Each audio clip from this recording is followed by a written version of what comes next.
The train had been moving for 4 days. Evelyn Hartwell knew this because she had counted the sunrises, not out of any particular fondness for the mornings, but because counting things gave her mind somewhere to go other than back. 3 sunrises in Illinois, 1 in Kansas, and now, somewhere past the last stretch of flat brown. Nothing she'd been watching through the smeared window glass, Wyoming territory was beginning to show itself in the distance, like something that hadn't made up its mind yet, whether to be beautiful or brutal. She had her hands folded in her lap. That was intentional. She'd trained herself years ago to keep her hands folded when she was frightened, because folded hands looked calm. And looking calm had been a survival strategy for so long that she'd nearly forgotten it wasn't the same as feeling calm. She was 28 years old. She had $43 and some change in a small leather purse tucked inside her coat. She had 1 suitcase in the compartment above her, brown, battered at the corners, packed with the kind of careful efficiency that comes from learning to move fast when you need to. She had a name she was keeping, because at least that was still hers. And she had a letter, folded into a rectangle and worn soft at the creases from handling, that she had read so many times the words had stopped looking like words and started looking like a lifeline. Miss Hartwell, I am a rancher in Red Creek Territory, Wyoming. I am 36 years of age, in good health, and in possession of a working cattle operation that I run with a small crew. I am not a man given to grand speeches, so I will say plainly what I can offer: a stable home, fair treatment, and the freedom to make of this arrangement whatever you are willing to build. I ask only honesty in return. If you find these terms agreeable, I will have a wagon waiting at the Red Creek station on the 14th. Mason Ridge. She had read maybe 24 letters before his. Most of them had been worse. Either so formal they read like legal documents, or so desperate they read like pleas. A few had described themselves in terms that made the hair on the back of her neck stand up. One man had spent 2 full paragraphs listing the chores he expected his wife to complete daily, in order of priority. Mason Ridge's letter had said almost nothing, which was, she had decided, exactly the right amount. The train whistle blew, long and low, and the car around her began the small theater of arrival. People straightening themselves, collecting things from overhead, pressing their faces toward windows.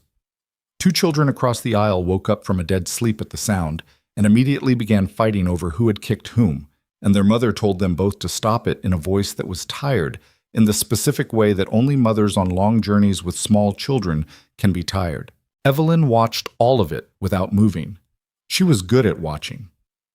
Red Creek station platform was not much to look at. That was her first impression, and she didn't revise it. A long wooden platform, weathered to a pale gray, with a small depot building at one end and a water tower at the other. A few people standing around, so some waiting to board, some waiting to receive. And beyond the platform, a main street that stretched maybe 3 blocks before giving up and dissolving into open land. She stepped down from the train car with her suitcase and stood for a moment, blinking in the afternoon light, which was different out here than it was back east. Broader, somehow. There was more sky than she knew what to do with. She was scanning the platform, looking for she wasn't sure what, a sign maybe, or someone who looked like they were looking for her, when she heard her name. Miss Hartwell. He was standing about 10 feet away. She had not noticed him until he spoke, which said something about him, though she couldn't immediately say what. He wasn't trying to be seen. He was just there. Mason Ridge was tall. Not dramatically so, but enough that he had a habit, she'd later learn, of standing slightly apart from door frames when he entered rooms. He had brown hair going to gray at the temples, cut short and practical. His face was weathered in the way that outdoor men's faces get, with lines at the corners of his eyes that could be from squinting or from laughing or from both. He was wearing a brown coat and a hat that had clearly been beaten around a good deal and kept anyway because it still worked. His boots were clean, which she noticed because it was a choice. A man coming to meet someone had cleaned his boots. He was not what she'd feared. She did not know yet whether that was a comfort or simply a different kind of danger. "Mr. Ridge," she said. He came forward and held out his hand, not in the elaborate courtly gesture some men performed when meeting women, but in the same practical way he'd probably shook hands with his ranch hands every morning. She took it. His grip was firm and brief. "Long trip," he said. 4 days. You look like it. He said it without cruelty, just as an observation, the way a person might note that it was windy. Wagon's out front. Can I take that? He meant the suitcase. She had been holding it with both hands, the way she held most things, and she made herself let it go. He took it without ceremony and turned toward the street. She followed him, which was the only option, and which was also, she reminded herself, what she had chosen. The drive to Iron Valley Ranch took the better part of an hour. They went mostly in silence, which she appreciated more than she could say. He pointed out things as they passed them, not in the exhausting way of a man who felt obligated to entertain, but in the way of someone used to traveling the same road who occasionally remembered other people didn't know it. That ridge over there marked the eastern edge of his property. The creek they were crossing ran dry in August. There was a family named Calloway about 4 miles north who had the nearest neighboring house. She asked 2 questions. He answered them directly, without elaboration or performance. The landscape she was watching through the rattling wagon was unlike anything she'd grown up with. The land back home, if she could still call it that, which she increasingly couldn't, was green and rolling and broken up by towns that sat close enough together that you were never truly alone in them. This was different. This was the kind of country that had no interest in making you comfortable. It was beautiful in a way that required something from you, some willingness to look at a hard thing and find it beautiful anyway. She had come a long way for a hard thing. She supposed that tracked. "You have questions," Mason said. It wasn't a question. "I have many questions," she said. "I'm trying to figure out which ones are worth asking on the first day." He glanced at her from the side. Something shifted in his expression, though she couldn't quite read it. "That's a reasonable approach. Do you have questions for me?" "Some." "Are they worth asking on the first day?" He thought about that. Probably not most of them. They rode another quarter mile in quiet, and she found herself letting out a breath she hadn't known she was holding. Iron Valley Ranch was not what she'd imagined, which was probably her own fault for imagining. She had pictured something ramshackle and makeshift, the kind of frontier homestead you read about in the Eastern papers, thrown together against the elements and perpetually on the edge of falling down. What she found instead was a working operation that had clearly been built piece by piece over years, each addition solid and deliberate. The main house was 2 stories of weathered pine, nothing fancy, with a covered porch that ran the length of the front. Behind it were the outbuildings, a large barn, a smaller equipment shed, a bunkhouse set well back from the main house. A kitchen garden ran along the south side of the house, still more dirt than green this time of year, but laid out in careful rows. There was a man coming out of the barn as they pulled up, thick-set, mid-40s, with a gray beard and the walk of someone whose knees had been complaining for years. He stopped when he saw the wagon and pulled off his hat. "That's Walt Dugan," Mason said. "He runs the crew. Been with me 11 years. Is he going to be polite to me, or is he going to be suspicious of me?" She said it without quite meaning to. It came out before she could decide whether to say it, which was unusual for her. Mason looked at her again with that sideways look. "Probably both." "Fair enough." Walt Dugan came over and reintroduced himself with a handshake that matched his build, substantial and brief. His eyes were the color of rain on stone, and they were in fact doing both things Mason had predicted, being polite and measuring her at the same time. "Welcome to Iron Valley," he said. "Thank you," she said. "I understand there's a lot of work here." "There is." "Good. I'm not afraid of work." Something moved behind Walt Dugan's eyes. Not warmth exactly, but a small adjustment, a reassessment of whatever initial category she'd been placed in. He put his hat back on and went back to the barn. The room she was given was on the second floor, at the back of the house, with a window that looked out over the pasture. It was small and plainly furnished. A bed with a pine frame, a dresser with 3 drawers, a washstand, a braided rug on the floor that had been there long enough to have faded unevenly. There was a nail on the back of the door for hanging clothes. It was more than she'd had. That thought came before she could stop it, and with it came the old shame, the downward pull that told her she was pathetic for thinking that way, that a grown woman finding a stranger's spare room adequate was not a thing to feel anything about. She set her suitcase on the floor and sat down on the edge of the bed. The mattress was better than she'd expected. She sat there for a while, just breathing. The house was quiet. Through the window, she could see the long, flat stretch of the pasture going out to where the land met the sky.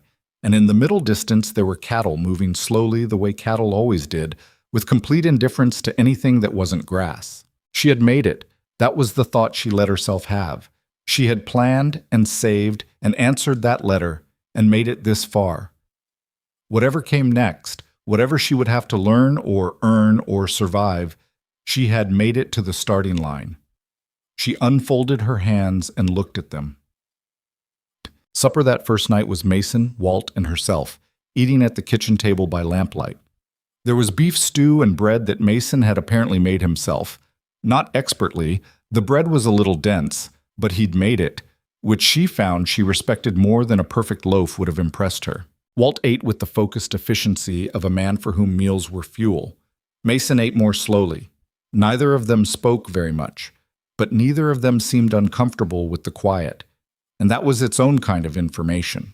She asked about the ranch, how many head of cattle, how large the crew was during summer versus winter, whether the creek that ran through the northern edge of the property had given them trouble in spring. Walt answered the cattle and crew questions. Mason answered the creek question with a short story about a flood 2 years prior that had taken out a fence line and 3 days of his life. And for a moment his face changed. There was something wry in it, a kind of rueful acceptance of a world that regularly tried to break things you'd built. She recognized that expression. She had worn it for years. "You know ranching?" Walt asked her. Not unkindly, genuinely curious. "I know some. I grew up on a farm in Ohio. We had pigs mostly, and corn. Cattle is different, but the general shape of it isn't strange to me." "Pigs are worse than cattle," Walt said, with the certainty of a man who had dealt with both. "They are," she agreed, "by a fair margin." Walt almost smiled. It didn't quite get there, but almost. After supper, Mason showed her where the extra wood was kept for the stove in her room and where the washroom was, and told her that he got up at 5 and started coffee and that she was welcome to it but not obligated to be up that early if she preferred otherwise. "I prefer otherwise," she said. "For the first few days while I'm adjusting. After that, I'll match whatever the household routine is." He nodded. No argument, no pushback, no comment about what hours a wife ought to keep. Just a nod. She went upstairs and lay in the narrow bed and listened to the sound of a place that was completely different from everywhere she'd ever tried to sleep. Wind, a horse moving somewhere in the barn, the distant low complaint of cattle, the house settling. She did not sleep well. That was not a surprise. But she slept. The weeks that followed were dense with learning. She had not exaggerated her willingness to work, and she had not exaggerated her general familiarity with agricultural life, but the specifics of Iron Valley demanded a continuous adjustment she felt in her muscles and in the parts of her brain that managed new information. There was always something she didn't know yet, a tool she hadn't learned to use, an animal she hadn't handled, a procedure she'd been doing wrong. Mason taught her things the way he seemed to do most things, without performance. He showed, she watched, he answered questions when she asked them, and he left her alone to practice without hovering. When she made mistakes, and she made them regularly, because mistakes were part of learning things you hadn't done before, he corrected her without dwelling on it and moved on. She had spent years waiting for the other shoe. She kept waiting. It didn't drop. The ranch hands took a while to warm to her, which she understood. There were 4 of them. Walt was the foreman. Then there was a young man named Pete, who was maybe 20, earnest and perpetually sunburned. A quieter, older hand called Ruiz, who spoke few words but was clearly expert at most things physical. And a short, wiry woman named Bess, who had been working for Mason for 2 seasons, and whose reception of Evelyn fell somewhere between cautious and watchful. Bess was the one she most wanted to figure out. Not because Bess was hostile, she wasn't, exactly, but because Bess was smart in the way that people who have survived difficult things are often smart, and Evelyn had spent a long time in environments where the other smart people were either allies or threats, and she had not yet determined which Bess was. The determination came, as these things often do, through an unplanned moment. It was the 3rd week. Evelyn had been trying to repair a section of fence along the south pasture, a task that had turned out to be more complicated than it looked, because the post had rotted lower than was immediately obvious and needed to come out entirely before the repair could be made. She was half into this discovery, hands in the cold dirt, when she heard Bess behind her. Wrong tool for that. She looked up.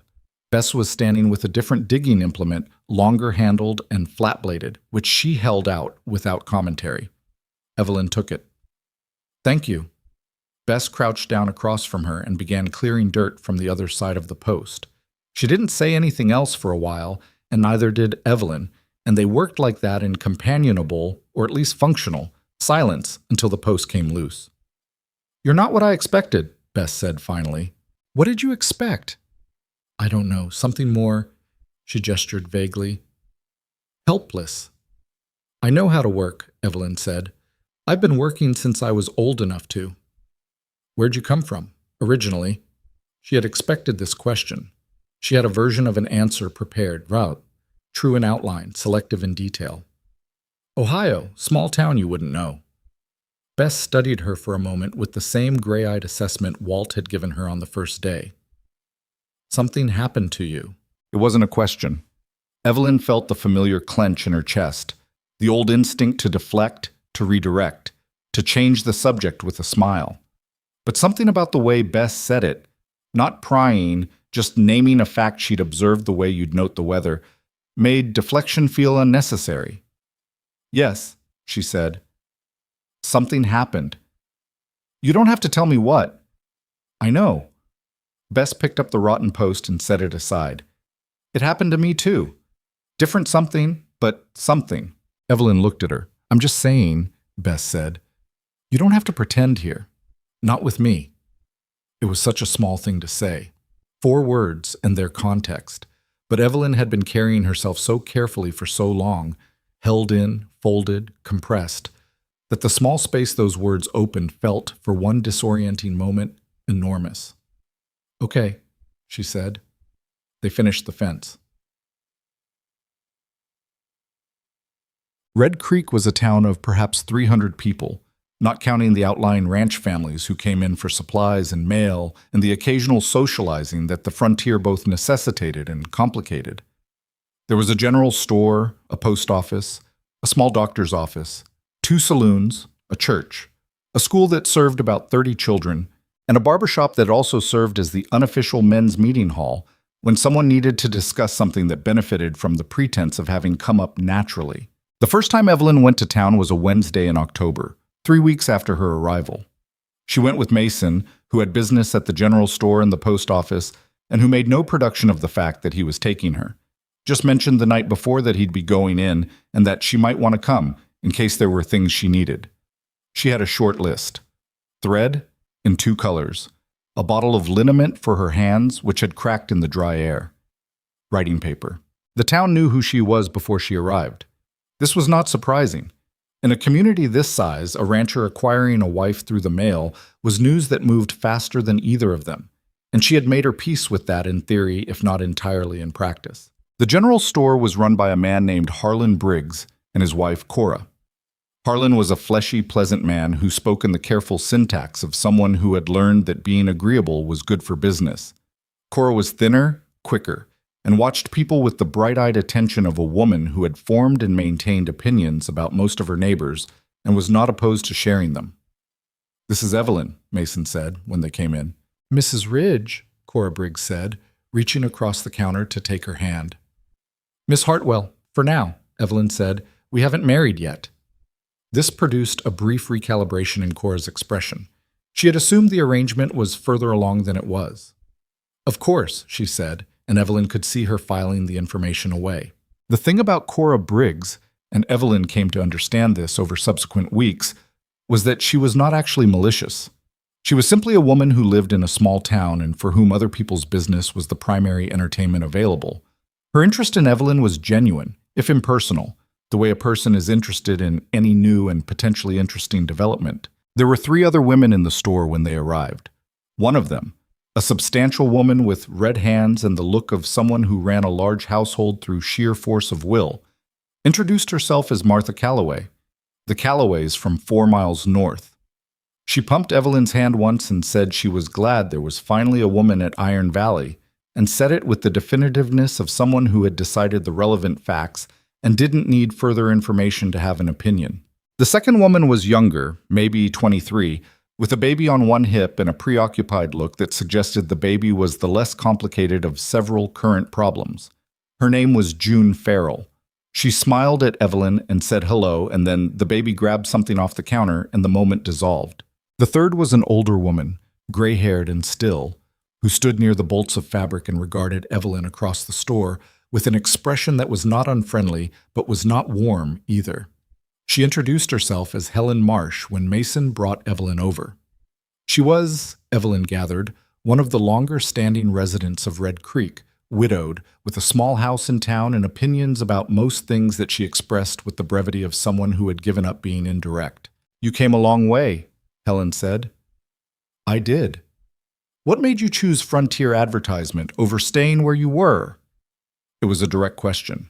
More direct than social convention strictly required, but Evelyn had the sense that Helen Marsh operated on her own convention, and that the directness was not unkindness, but rather a preference for information over performance. "The place I wasn't worth staying in," Evelyn said. Helen studied her for a moment. "Fair answer," she said, and turned back to her fabric. Tuts. She had been at Iron Valley for 6 weeks when Mason first asked her to have a conversation. Not that they hadn't talked. They talked daily, about the ranch, about logistics, about small practical matters. But this was different. He came to find her in the early evening when she was sitting on the porch with a mending basket, and he sat down in the other chair and he said, "I want to ask you something, and I want you to know you don't have to answer it." She put down the shirt she'd been working on. "All right. Are you safe?" he said. "I mean, were you before you came here? Were you safe?" The question landed differently than she'd expected. She had been waiting for some version of it, had been preparing for it, in fact, running different versions of answers through her head for weeks. But the specific shape of it, the way it was framed, "Were you safe?" was not quite what she'd prepared for. "No," she said. "I wasn't." He didn't push, didn't ask for details, just sat with that answer for a moment, the way a person sits with something heavy to make sure they have it.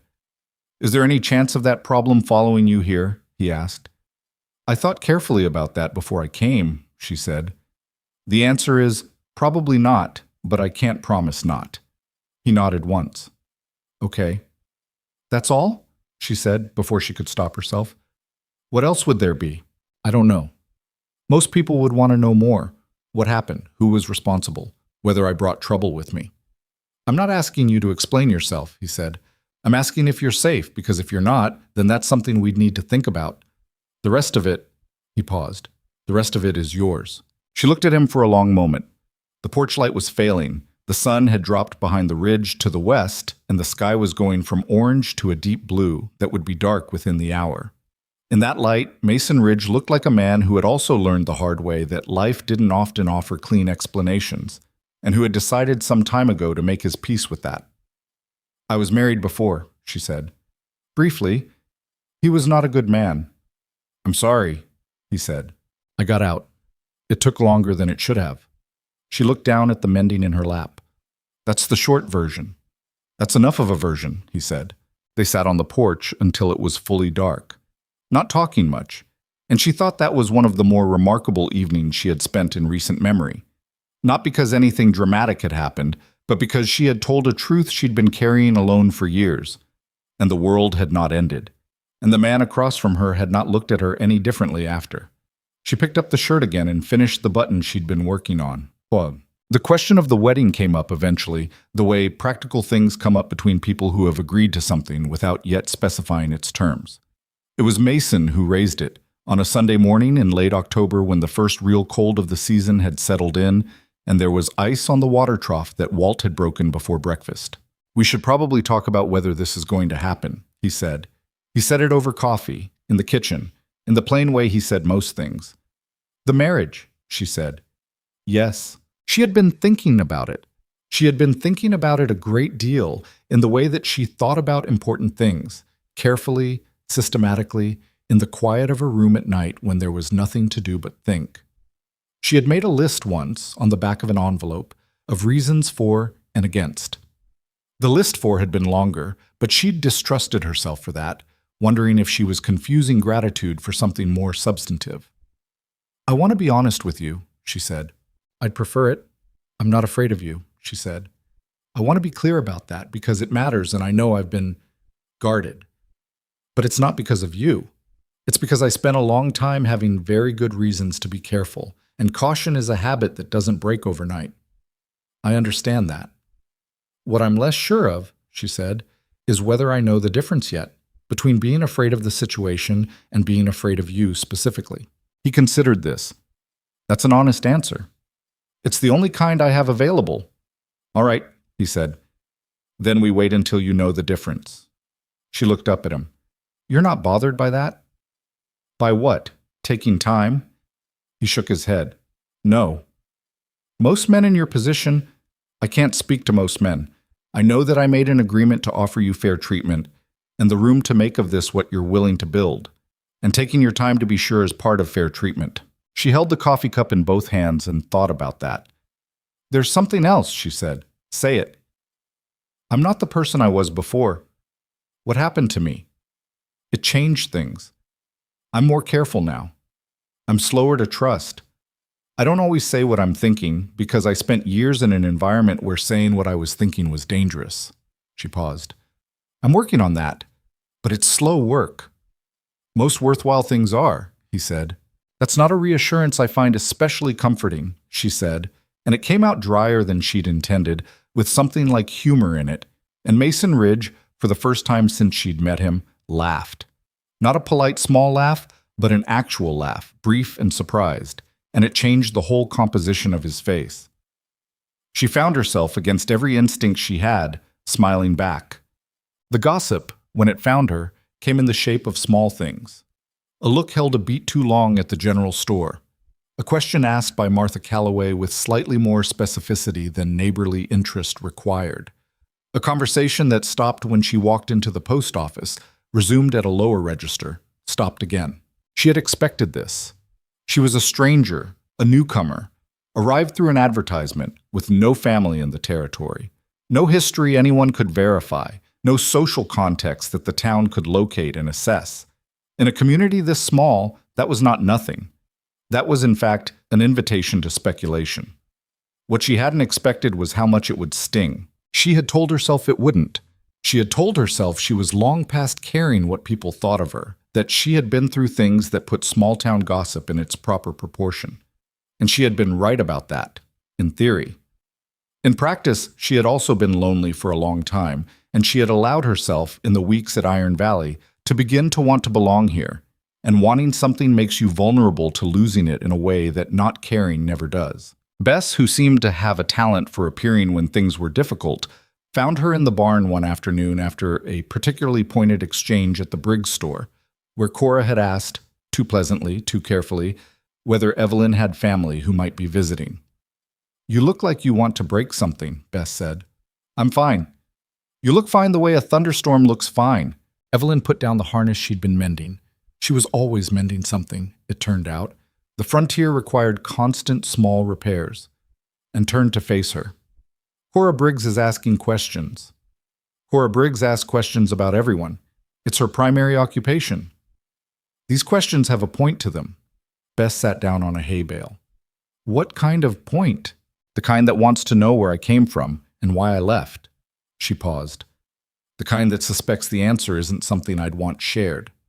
Is she right? Evelyn looked at her. I'm asking, Bess said, because if there's something that's going to surface, it's better that the people who are on your side know about it beforehand. Who's on my side? Bess gave her a look. Walt, for one. He doesn't show it, but he's decided you're all right. Mason, obviously. Me. She paused. Helen Marsh, I think. She's harder to read, but she asked about you last week, and not in the way Cora does. Evelyn sat down on the other side of the hay bale. The barn was warm with the smell of horses and straw, and outside the October wind was beginning to make itself known. I was married, she said. Before. It was very bad, and I left, and the way I left wasn't clean. There are people back there who wouldn't describe the situation the way I'd describe it. Bess was quiet for a moment. He hurt you. Yes. And you left anyway. Eventually, yes. That's not a shameful story, Bess said. That's a hard story. People don't always see the distinction. Some people don't, Bess said. Not all people. And out here, she paused. You might be surprised. A lot of us came west because the places we were didn't suit us anymore. That's not always a comfortable story either. Evelyn thought about the list she'd made on the back of the envelope. She thought about the 6 weeks she'd spent at Iron Valley and the careful and deliberate way she'd been building something. A place for herself, an understanding with Mason, a fragile beginning of belonging. She thought about how much she wanted that to be real and how frightened she was that wanting it might be the thing that finally cost her everything. I'm not going to tell you what to do, Bess said. That's not my place. But, Bess stood up and brushed straw from her coat. But I'll say this. Secrets are heavy, and the frontier's a harder place to carry them than you might think. She went back to work. Evelyn sat in the barn for a while longer, listening to the wind. She thought about her hands, which had gotten stronger since she'd been here, rope calloused and capable in ways they hadn't been before. She thought about the fences she'd repaired and the horses she'd learned to handle and the bread she'd made last week that had been dense but not as dense as Mason's. She thought about the way the sky looked from the window of her room in the mornings, wide and frank, and utterly indifferent to what she'd been before she arrived beneath it. She had not come all this way to be run off by small questions. She unfolded her hands. She picked up the harness. She went back to work. The cold came properly in November. It came without apology, the way most things on the frontier did, not gradually, not with warning, but as a simple fact of geography that the land presented and expected you to accommodate. One morning, Evelyn woke to find the window in her room silvered over with frost on the inside of the glass, and the air in the house carrying a bite that the stove in the kitchen was working hard to overcome. She dressed in 2 layers for the first time and went downstairs to find Mason already at the stove and Walt at the table with his hands wrapped around a cup of coffee, both of them discussing the state of the water lines to the barn with the flat practicality of men who had dealt with this problem before and were already thinking past it to the solution. She poured her own coffee and listened, and when there was a natural pause, she said, "What do you need from me this morning?" Walt glanced up. Mason looked at her over his shoulder from the stove. There was a brief moment, not long, just a beat, that she recognized as the moment when people adjusted their estimate of someone. "Pipe insulation on the north side of the barn needs rewrapping," Walt said. "It's a 2-person job." "All right," she said, "after breakfast." That was how the days worked. She had found her rhythm at Iron Valley the way you find your footing on uneven ground. Not all at once, not gracefully, but incrementally, and through a lot of small miscalculations that eventually added up to something functional. By November, she knew the morning routine well enough that she could move through it without conscious thought. The stove, the coffee, the feeding schedule, the specific sounds the barn made when the horses were content versus agitated, the particular way the latch on the south pasture gate needed to be lifted before it would turn. These were small knowledges, the kind that don't announce themselves, but together they made the difference between a person who was visiting a place and a person who was beginning to belong to it. She was careful not to trust that feeling too much. It had a fragile quality that she recognized from other things she'd built, and she had learned that the way to protect fragile things was not to grip them harder, but to carry them with steadier hands. The pipe insulation took most of the morning. Walt worked alongside her without much talk, which she had come to understand was not unfriendliness, but simply his manner. He was a man who expressed a great deal through action and not very much through words, and she had adapted to reading him in that register. By the time they finished, her hands were numb despite her gloves, and there was a soreness in her shoulders from working overhead. But the pipes were wrapped and the barn water line would hold. "Good work," Walt said, gathering tools. It was 2 words. She had learned that 2 words from Walt Dugan carried the weight of a full paragraph from someone else. "Thank you," she said, and meant it. Learning to ride had been on her list since the beginning, and it was Mason who taught her. She had ridden before. Farm horses in Ohio, slow and patient animals that required direction rather than partnership. But the horses at Iron Valley were working animals, cow horses trained to respond to signals she didn't know how to give, and the first lesson had been, if she was being honest with herself, humbling in a way she hadn't been prepared for. The horse Mason put her on for the lessons was a gray mare named Duster, chosen apparently because Duster had the temperament of someone who had already seen everything and couldn't be bothered to react to most of it. She was round-barreled and easy-gaited and responded to Evelyn's early fumbling attempts at communication with a kind of resigned patience that Evelyn appreciated. "You're gripping too hard," Mason said, on the first day, watching from the fence rail with his arms crossed. "I know," she said. "I'm working on it." "Your hands need to be quiet. If you're tense, she's tense." "I said I know." He didn't say anything else. She worked on it. By the third lesson, she had stopped white-knuckling the reins and started actually feeling what was happening beneath her. The shift of weight, the way Duster's response changed when she sat differently, the way the horse's ears told her things if she paid attention. It was, she discovered, not unlike other forms of learning she'd done. You spent a certain amount of time being incompetent, you paid attention, you made adjustments, and eventually you stopped being incompetent. The problem was the span in the middle, where you were aware enough of your failings to feel them clearly, but not yet skilled enough to correct them reliably. "You're better," Mason said, on a Tuesday afternoon in mid-November, watching her move Duster around the corral at a trot. "I'm less bad," she said. "That's what better is, usually." She pulled Duster to a walk and came over to the fence. The cold had turned her cheeks red, and there was steam coming off the horse's flanks. Mason had his hat pulled down against the wind, and she noticed, not for the first time, the way his face changed out here. Outdoors, in the middle of the work he understood, he was easier. The slight guardedness she sometimes noticed inside the house was simply absent. "Can I ask you something?" she said. "Yes." "Why did you place the advertisement?" He looked at her. "Why does anyone?" "I don't know. That's why I'm asking." He was quiet for a moment, looking past her at the pasture. "I'm 36 years old," he said. "I've run this ranch for 8 years. Before that, I spent 4 years helping my father run his. I've been working this kind of life since I was 16, and I'm good at it, and I don't have any desire to do something else." He paused. "But I got to a point where the thing I was good at felt like it was happening in a room with no windows. Just work, and more work, and the same conversations with the same men about the same problems. I wanted—" He stopped. "What?" "Something that wasn't already there," he said. "Something that changed the light." She absorbed that. She turned Duster back toward the center of the corral. "Is that what I am?" she said. "Something that changed the light?" "You're something that changed the light," he said. "Whether you're more than that remains to be seen." She rode Duster around the corral 3 more times without saying anything. The wind had picked up, carrying the dry, cold smell of coming snow. When she brought the horse back in and was unsaddling her at the hitching post, she said, without looking up from the buckle, "That's one of the more honest things anyone's ever said to me." "I try not to waste either of our time," he said. "I know, I've noticed." She patted Duster's neck. I find it very strange still, most of the time." "Strange how?" She thought about how to say it. "Like waiting for the part where it stops being true." He didn't say anything to that, and she didn't expect him to. There was nothing to say that wouldn't be either a promise he couldn't guarantee or a dismissal of something real. He simply helped her carry the saddle into the barn, and they walked back to the house together in the early dark.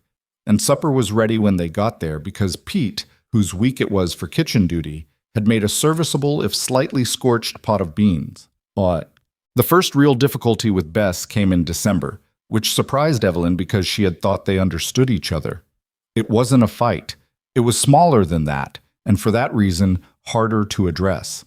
Evelyn had gone into the bunkhouse to return a piece of equipment she'd borrowed, and she had overheard, not deliberately, the door had been partially open, Bess talking to Pete. "Doesn't belong here, is what I'm saying. Not yet. Maybe not ever." "She works hard enough," Pete said.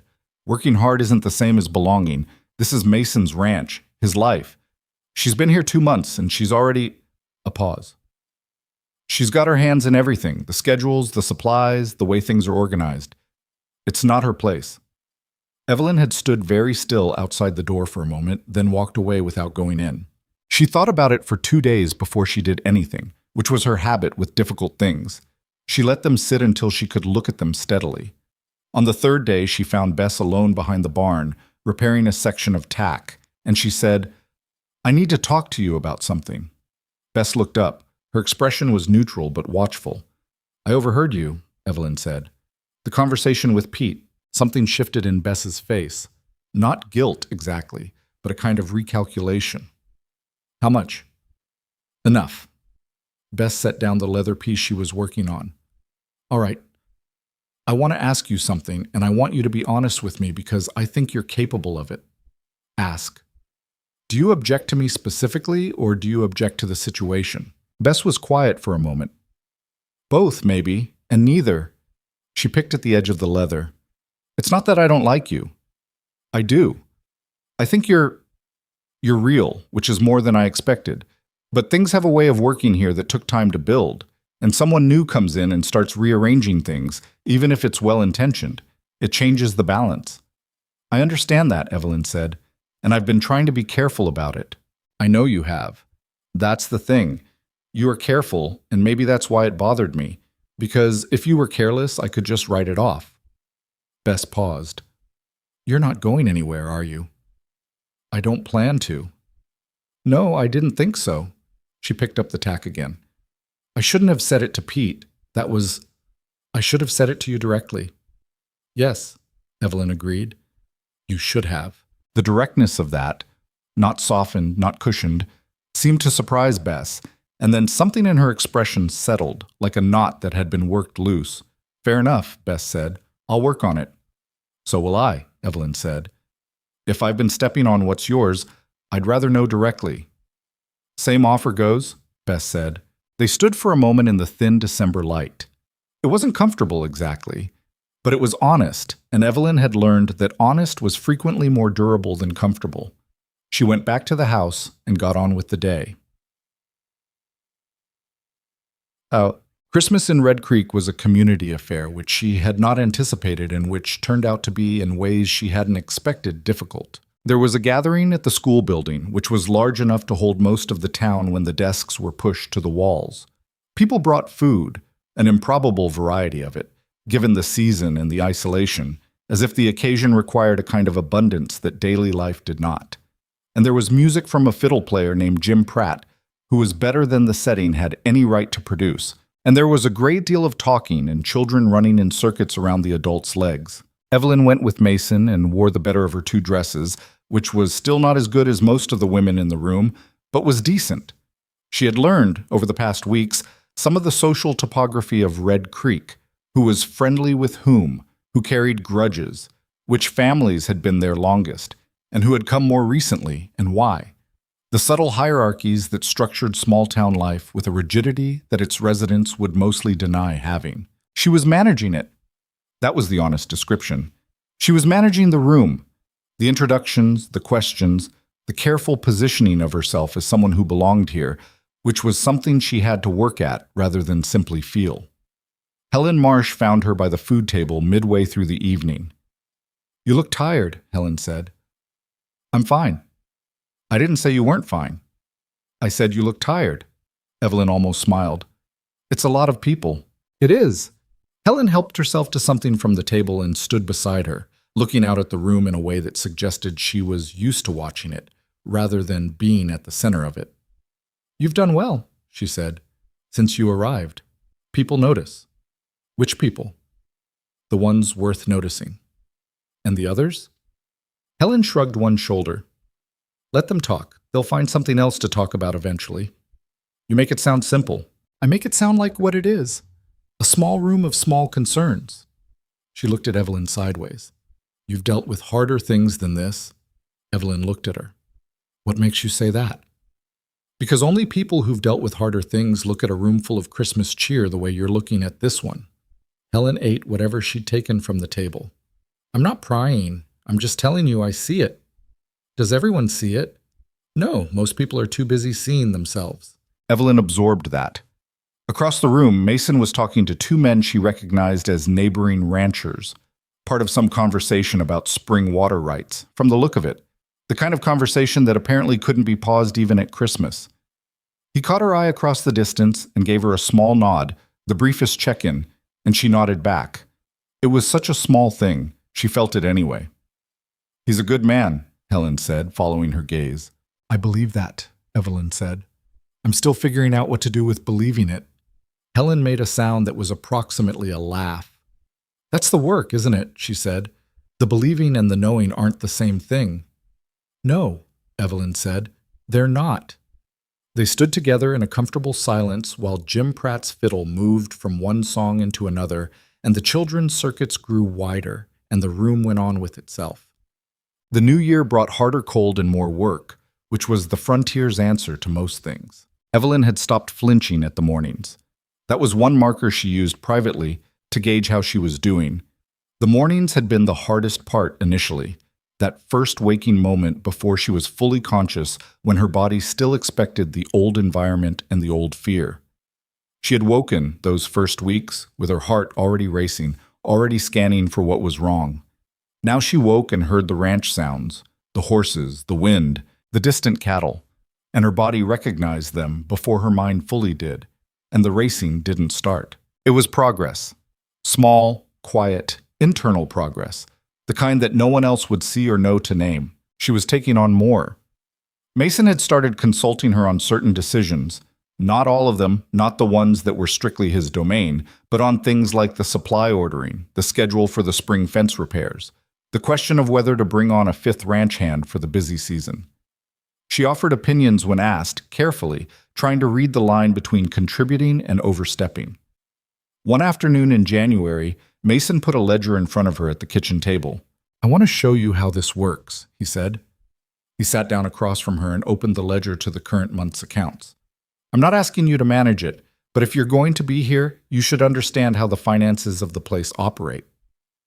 She looked at the columns of figures: income from cattle sales, costs of feed and equipment and labor, the mortgage payment that went to a bank in Cheyenne, the slow accumulation of what was left. "Is this typical for a ranch this size?" she asked. "For this territory, yes. We have better margins in a good season. Last year was a good season. What was the worst?" 78, he said. "Drought and then a hard winter back to back. We lost about a third of the herd." He said it flatly, without drama. "It took 2 years to rebuild." She looked at the numbers and thought about what 2 years of digging out from a one-third loss would require. She had always been capable with numbers. It was one of the useful things she'd held on to from before, a competence that had nothing to do with who she'd been married to. "The spring fence repair," she said. "The north section." "What about it?" "You were planning to do it all in one go, with the full crew. If you split it into 2 phases, north and northwest separately, you could free up 2 men during the first phase to start the irrigation channel work on the east pasture. The east pasture water issue is what's costing you the most in summer, isn't it? The cattle moving too far to reach water?" He was quiet for a moment. "Yes. So phase the fence repair and address the water issue earlier. It costs the same in labor, but you get the irrigation improvement 2 months sooner." He looked at her across the ledger. "That's a sound idea. It might have problems I'm not seeing. You know the land better than I do." "No, it's sound. The ground on the northwest section is harder to dig in early spring, but we could adjust for that." He reached across and turned the ledger page. "You've done this kind of thinking before." "I grew up on a farm with a father who included me in the business side of things," she said. "He said there was no point having children if they couldn't help run the place." "Your father sounds practical." "He was." She looked at the numbers again. "He also died when I was 22 and left me without much in the way of options." She said it without self-pity, just as a fact. "That's a longer story. Most stories are." He closed the ledger. "I'd like to involve you in this regularly, if you're willing." She thought about what it meant to be asked, not told to take it over, not excluded from it, not handed it as a burden, asked if she was willing to be involved. "Yes," she said. "I'm willing." February brought a thaw, brief and misleading, followed by the hardest snow of the season. The storm came in from the north over 2 days and left the ranch buried under 3 feet of it, with drifts against the outbuildings that reached the eaves. The work it generated was relentless, clearing paths, checking on the cattle that had been moved to the lower pasture for winter, digging out the bunkhouse door, running feed to animals that couldn't reach the frozen ground beneath the snow. Evelyn worked through all of it. There was a moment on the second day, waist deep in a drift alongside Pete and Ruiz, passing feed sacks through a cleared path to the cattle, when she looked up at the white buried landscape and felt something she hadn't felt in years. Equal. Not lesser, not more, not tolerated, simply equal to the work and the people doing it alongside her. She looked terrible. Her boots were soaked through because the waterproofing had failed on the left one. There was a cut on her right hand from a wire end she'd caught wrong. She was cold in the specific bone-level way that outdoor work in deep winter produces, and she was tired, and she smelled like cattle. She was all right. That evening, when the storm had reduced from blizzard to merely heavy snowfall, and they were all back in the house, Mason looked across the supper table at her and said, quietly, so only she could hear, "You did good today." She was too tired to deflect it. "Thank you," she said, and ate her food. Walt, at the other end of the table, said something to Ruiz about the condition of the east cattle fence and whether it had held under the weight. Pete fell asleep in his chair before he'd finished eating, and Mason told him to go to the bunkhouse before he fell off onto the floor, and Pete went without argument. Later, she sat by the kitchen stove while it was still warm from the evening fire and took stock of her hand, which had stopped bleeding but was swollen at the knuckle. She was doing that, pressing the joint carefully to determine whether anything was seriously wrong, when Mason came into the kitchen for water. He looked at her hand. "That from the wire? This morning? This?" He came over without asking permission, took her hand in both of his, and examined the knuckle with the matter-of-fact attention of a man who had dealt with many injuries and knew the difference between worrying ones and ones that would heal. His hands were rougher than hers, which was saying something given the past 4 months of work. She did not flinch. She noted that deliberately. She did not flinch. "Not broken," he said. "It'll be sore for a few days." He let her hand go, got his water, and moved toward the door. "Mason," she said. He stopped. "I wanted to say—" She stopped. "I wanted to tell you that I know what you're doing, what you've been doing since I arrived. The deliberate, the patience of it, the space you give." She looked at the stove rather than at him. "I know that's not nothing. I know it costs something." He was quiet for a moment. "It doesn't cost what you think it costs." "What do I think it costs?" "You think it's difficult, like I'm restraining something." He turned slightly, not quite facing her. "It's not difficult. It's just, this is how I think it should be. How it should have been, from the beginning, for everyone." He paused. "I'm sorry it wasn't, for you." She looked at him then. He was standing in the kitchen doorway in the lamplight with his water and his tired face, and he was not trying to be anything other than what he was. "I'm starting to believe you," she said. "I thought you should know." He nodded once. "That means something," he said, and went upstairs. She sat by the stove until it cooled, which took a long time. Boom. March arrived and the snow began its retreat, slow and grudging, leaving behind a mud season that the ranch hands complained about with the familiar contempt of people who had been through it before and found it no better the second time. The corral turned to a soup of mud and manure that required board walkways. The main road into town developed ruts deep enough to swallow a wagon wheel to the axle. Everything smelled of wet earth and the particular animal warmth of a barn emerging from months of winter accumulation. Evelyn's position at Iron Valley had solidified in the way that positions do when they're built on actual work rather than on expectation. Gradually, without fanfare, through a series of moments too small individually to mark but collectively significant. Walt asked her opinion on things now. Occasionally. Ruiz, who had said perhaps 30 words to her in 4 months, began saying 40. Bess had started a habit of appearing at her elbow during certain tasks without explanation, simply working alongside her, which was its own form of communication. She was, she thought carefully, not at peace. Peace was probably too strong a word, implying a stillness she hadn't yet found, and might not for a long time. But she was something adjacent to it. Something that had the shape of being in the right place, doing the right work, alongside people who had begun to be real to her rather than a backdrop she was performing against. The fear had not gone. That was important to say clearly, even if only to herself. She still had nights when the old alarm system went off without cause, when a sound woke her, and for a moment she was back there, in the other place, with the old knowledge pressing down on her chest. She still had moments of reflex caution, of swallowed words, of the small bracing for impact that a person develops when impact has been common. But the moments were smaller, further apart. And increasingly, the place she came back to, after the moment passed, was here. Iron Valley. The smell of the barn and the coffee and the wood stove, the sound of people who were learning to be familiar. On a Tuesday afternoon in mid-March, she rode Duster out to the south fence line to check the repair they'd done in October and assess whether the winter had compromised anything. She went alone, which was something she hadn't done in the beginning but could do now. Navigate the ranch's geography without getting lost. Read the land well enough to find her way back. The fence was holding. She rode along the line for a while, checking posts and wire, and then she pulled Duster to a stop at the southern edge of the property and looked out at the country beyond it. It was hard country. She had made her peace with that. In fact, she had come to think that the hardness was part of what she needed, because soft places invited the kind of comfort that made you stop paying attention, and she had made a practice of paying attention. But it was also, in the thin March sun, with the last snow retreating into shadows, and the land beginning to show the first faint suggestions of green, genuinely beautiful. Not beautiful in any decorative way, not the manicured beauty of gardens or the picturesque quality of landscapes and paintings. Beautiful in the way that honest, difficult things sometimes are, because it asked something of you and was exactly what it was. She had come here to escape. She understood, sitting on Duster at the fence line of Mason Ridge's ranch in the Wyoming territory, that at some point, she couldn't say exactly when, it had stopped being an escape and started being something else. A choice. A place she was staying in, rather than running to.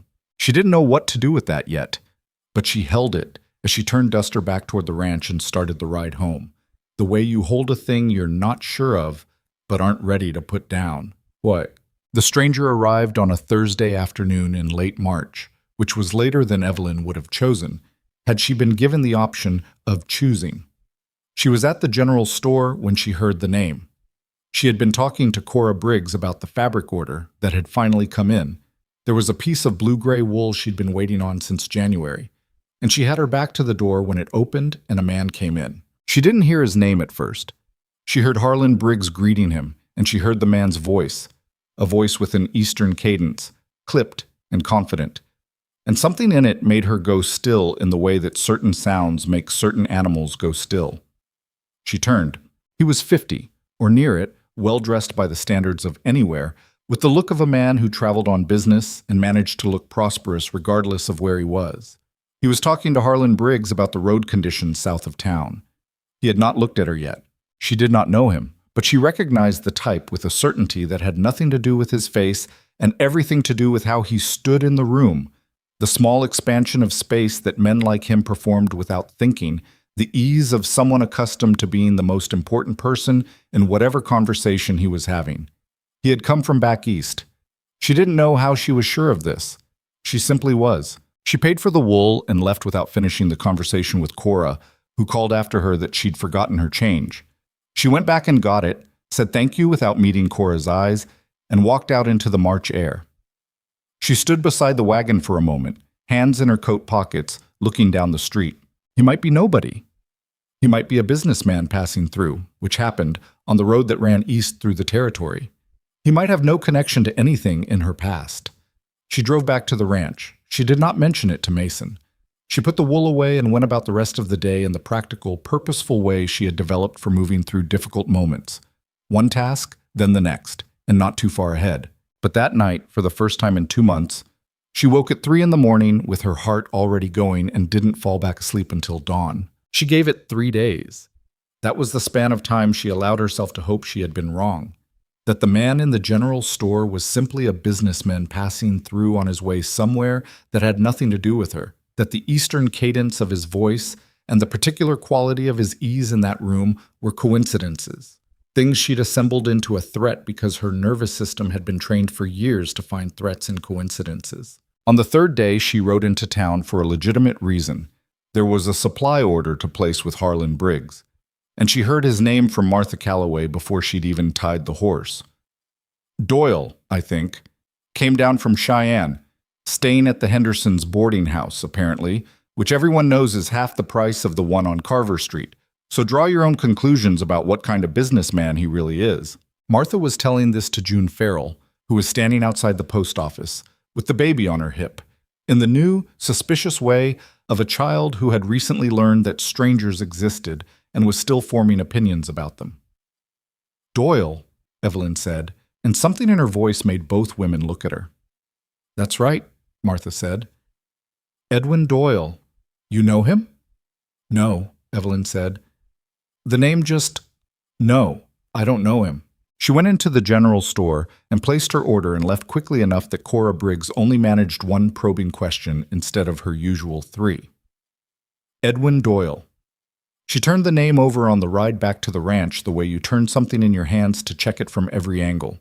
She didn't know Edwin Doyle, but she knew the man who had employed him 7 years ago in Cincinnati, before her marriage and during it, a business associate of her former husband's, a man who moved through her ex-husband's world in the way that certain men did, performing usefulness in exchange for proximity to power. She knew that world well enough to know that when a name surfaced in an unexpected place, it was rarely coincidence and almost never good news. She got back to the ranch and went about her afternoon and said nothing. She was becoming, she recognized, a person who said nothing about certain things until she knew more, which was both a survival skill and a problem, and she was not yet sure which it was in this instance. The clarity she'd been waiting for came 4 days later, in the form of Cora Briggs. Evelyn had not underestimated Cora. She had recognized early that Cora Briggs occupied a specific and significant role in Red Creek's social structure. Not malicious, as she'd said to herself before, but a central node through which information flowed and through which, if that information was interesting enough, it was processed and redistributed with remarkable efficiency. Cora came to Iron Valley Ranch on a Tuesday morning under the pretense of returning a baking tin she'd borrowed from Mason in November, which was, even by Cora's standards, a thin pretense given that the tin had been sitting in the Briggs kitchen for 4 months without urgency. Evelyn was the only one in the house when she arrived. Mason and the hands were out working the East Pasture irrigation project, which had started 2 weeks ago according to the phased plan she'd proposed. She put on coffee because that was what you did. Cora accepted the coffee and sat at the kitchen table and talked about the baking tin for a polite but abbreviated period before she said, "I hear you know Edwin Doyle." Evelyn kept her hands around her cup. "I said I didn't know him." "Yes," Cora said, and he said something quite different. The silence that followed was the kind that has weight in it. Evelyn could feel the particular quality of Cora's attention, focused, almost kind in its thoroughness. The attention of someone who wanted information but genuinely didn't know what she was going to do with it yet. "What did he say?" Evelyn asked. Cora had the grace to look slightly uncomfortable. "He said he recognized you, from Ohio, said he knew your previous situation." "My previous situation," Evelyn said, flat, no inflection. "He didn't say much more than that, but he was..." Cora stopped, and for a moment she looked genuinely uncertain, which was not an expression Evelyn had seen on her face before. "He was asking questions about Mason, about the ranch, about how long you'd been here and whether the two of you were..." She made a small gesture. "Whether there was an understanding." Evelyn set down her cup. She looked at the table for a moment, at the grain of the wood, at the particular pattern she'd memorized over 5 months of sitting at it. She had expected something like this. She had been expecting it since the night she woke at 3 in the morning. Expecting it did not make it smaller. "What kind of questions about Mason?" she said.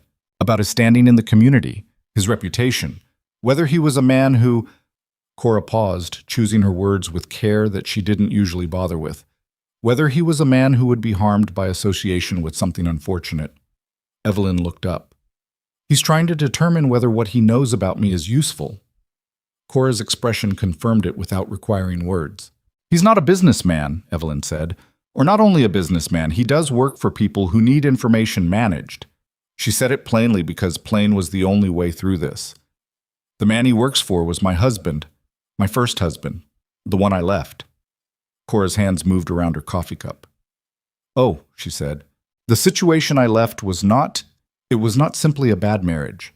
It was something that would have eventually killed me if I stayed. And when I left, I did not do so in a way that my husband's family found acceptable. There were legal questions afterward, not criminal ones, but questions about property, about what I was owed and what I'd allegedly taken." She stopped. "I didn't take anything except myself." "I believe you," Cora said, and the remarkable thing was that she meant it. It was there in her voice, the specific quality of a woman recognizing a truth she'd heard versions of before in other women's stories. Whether the town will is a different question, Evelyn said. Cora was quiet for a moment. What does Mason know? He knows the outline, not the details. You should tell him the details. She said it without judgment. Before Doyle does. Evelyn looked at her. I know I'm the last person who should be advising anyone on what to share and when, Cora said, with a dry self-awareness that Evelyn hadn't given her credit for. But this is different. This man is moving through the town asking questions that have a direction to them, and the direction is toward Mason. If Mason hears something from him before he hears it from you, that gap becomes its own problem. She was not wrong. Evelyn knew she was not wrong. I'll talk to him, she said. Cora finished her coffee and stood up and took her baking tin and left, and Evelyn sat at the table for a while afterward, looking at the wood grain, breathing in the way she'd learned to breathe when things were closing in. Then she got up and started organizing what she was going to say. Mom. She told Mason that evening after supper, when the hands had gone to the bunkhouse and the house was quiet. She had rehearsed it in her head over the course of the afternoon. Not scripted, because scripted things fell apart when real conversation interrupted them, but structured. She knew what she needed to say and what order it needed to go in, and she had made herself accept that some of it was going to be painful to say, and that the pain was not a reason to say it poorly. She told him all of it. His name had been Charles Hartwell. She had married him at 23 in the county where she'd grown up, 6 months after her father died. She told Mason that part first because it was the part she was most ashamed of. Not that she'd been vulnerable after her father's death, but that she had confused Charles Hartwell's certainty for strength, his control for protection, and his apparent stability for the safe harbor she'd badly needed. The first year had been tolerable. That was the word she used. Tolerable. He was not warm, but he was not cruel. He had rules about how the household ran, about her social engagements, about what she could spend and on what. And she had followed them because she had told herself that was simply the shape of married life, that her expectations had been unrealistic, that she needed to adjust. The second year, the rules got smaller. The world got smaller with them. She was no longer allowed to visit certain people without explanation. The household accounts were removed from her management entirely. He contradicted her in front of their acquaintances and looked at her when she made small errors in a way that she still could not fully describe. A look that communicated, without any words that could be cited or challenged, that she had failed again, that she was failing generally, that failing was her essential characteristic. She told Mason about the winter of the third year, which was when it became something that had a name. She told it plainly, without drama, in the way she'd practiced. Not because she was performing composure, but because she had learned that falling apart while telling a hard story made the listener manage her feelings instead of the information. And she needed Mason to hear the information. He did not interrupt. He sat across the table from her with his hands flat on the surface and listened, and his face was still in the way that faces get when they are working hard to receive something rather than react to it. When she finished, she said, Edwin Doyle works for Charles's family. The Hartwells are not a family that accepts loss gracefully. When I left, I did so in a way that required help from a woman in Cincinnati who ran a kind of informal network for situations like mine. She helped me secure my documents, a small amount of money that was legally mine, and a route out of the state. Charles's family has characterized this as theft, of the money and of the reputation. The money was yours, Mason said. It was the first thing he'd said in a long time. Yes, I have the documentation to prove it. I kept copies. And the reputation. She met his eyes. That depends on who's telling the story. He absorbed that. What does Doyle want? I don't know yet. He might only be gathering information to report back. He might have specific instructions to do something with what he finds. She paused. What I'm confident of is that his being here is not an accident, and that his questions about your standing in the community are deliberate. He's looking for a pressure point, Mason said. Yes. He thinks that if he can demonstrate to the town that your reputation is damaged, then I'll be motivated to distance myself from you to protect my own standing. That's the general logic, she said. It's worked before, with other women. Mason looked at his hands on the table. He looked at them for long enough that she began to feel the particular, specific weight of waiting to hear what a man had decided. A weight she associated with some of the worst moments of her life, the moments when a decision was being made about her that she had no power to influence. "I'm not going to distance myself from you," he said. "I know that might cost you." "I'm not going to distance myself from you," he said again in exactly the same tone. Not louder, not harder, just the same, which was its own kind of statement. She exhaled. It came out longer than she'd intended. "There's something else I need to tell you," she said. "Say it. I should have told you more earlier, before tonight.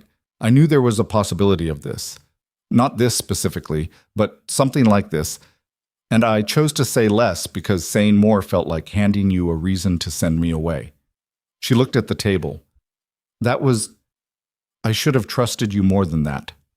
"I'm sorry." He was quiet for a moment. "You trusted me as much as you were able to at the time."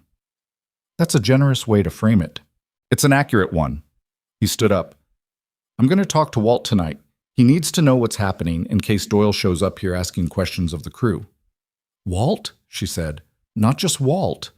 He understood what she meant. "Bess, too," he agreed. "And Pete, though Pete's more likely to accidentally say something unhelpful than to say something useful." Despite everything, something in her chest loosened at that, just slightly. "I'll talk to Bess myself," she said. "If that's all right." "It's your story," he said. "Tell it how you choose." The rumors reached the main street of Red Creek within a week, which was faster than Evelyn had estimated, but not faster than she'd feared. She knew because Helen Marsh told her, which was the cleanest possible way to receive that information. Helen, who had no taste for softening things unnecessarily, and no interest in the social performance that usually surrounded difficult news. "People are talking," Helen said, on a Friday morning when they happened to be at the post office at the same time. "Doyle has been talking to certain people, not spreading a story outright, asking questions that lead where he wants them to lead. The kind of questions that make people think they've figured something out on their own." "What are people concluding?" "That you're running from something, which they already suspected. The new part is that there's now a shape to it. A wealthy family, a dispute over money, a woman who left without proper settlement."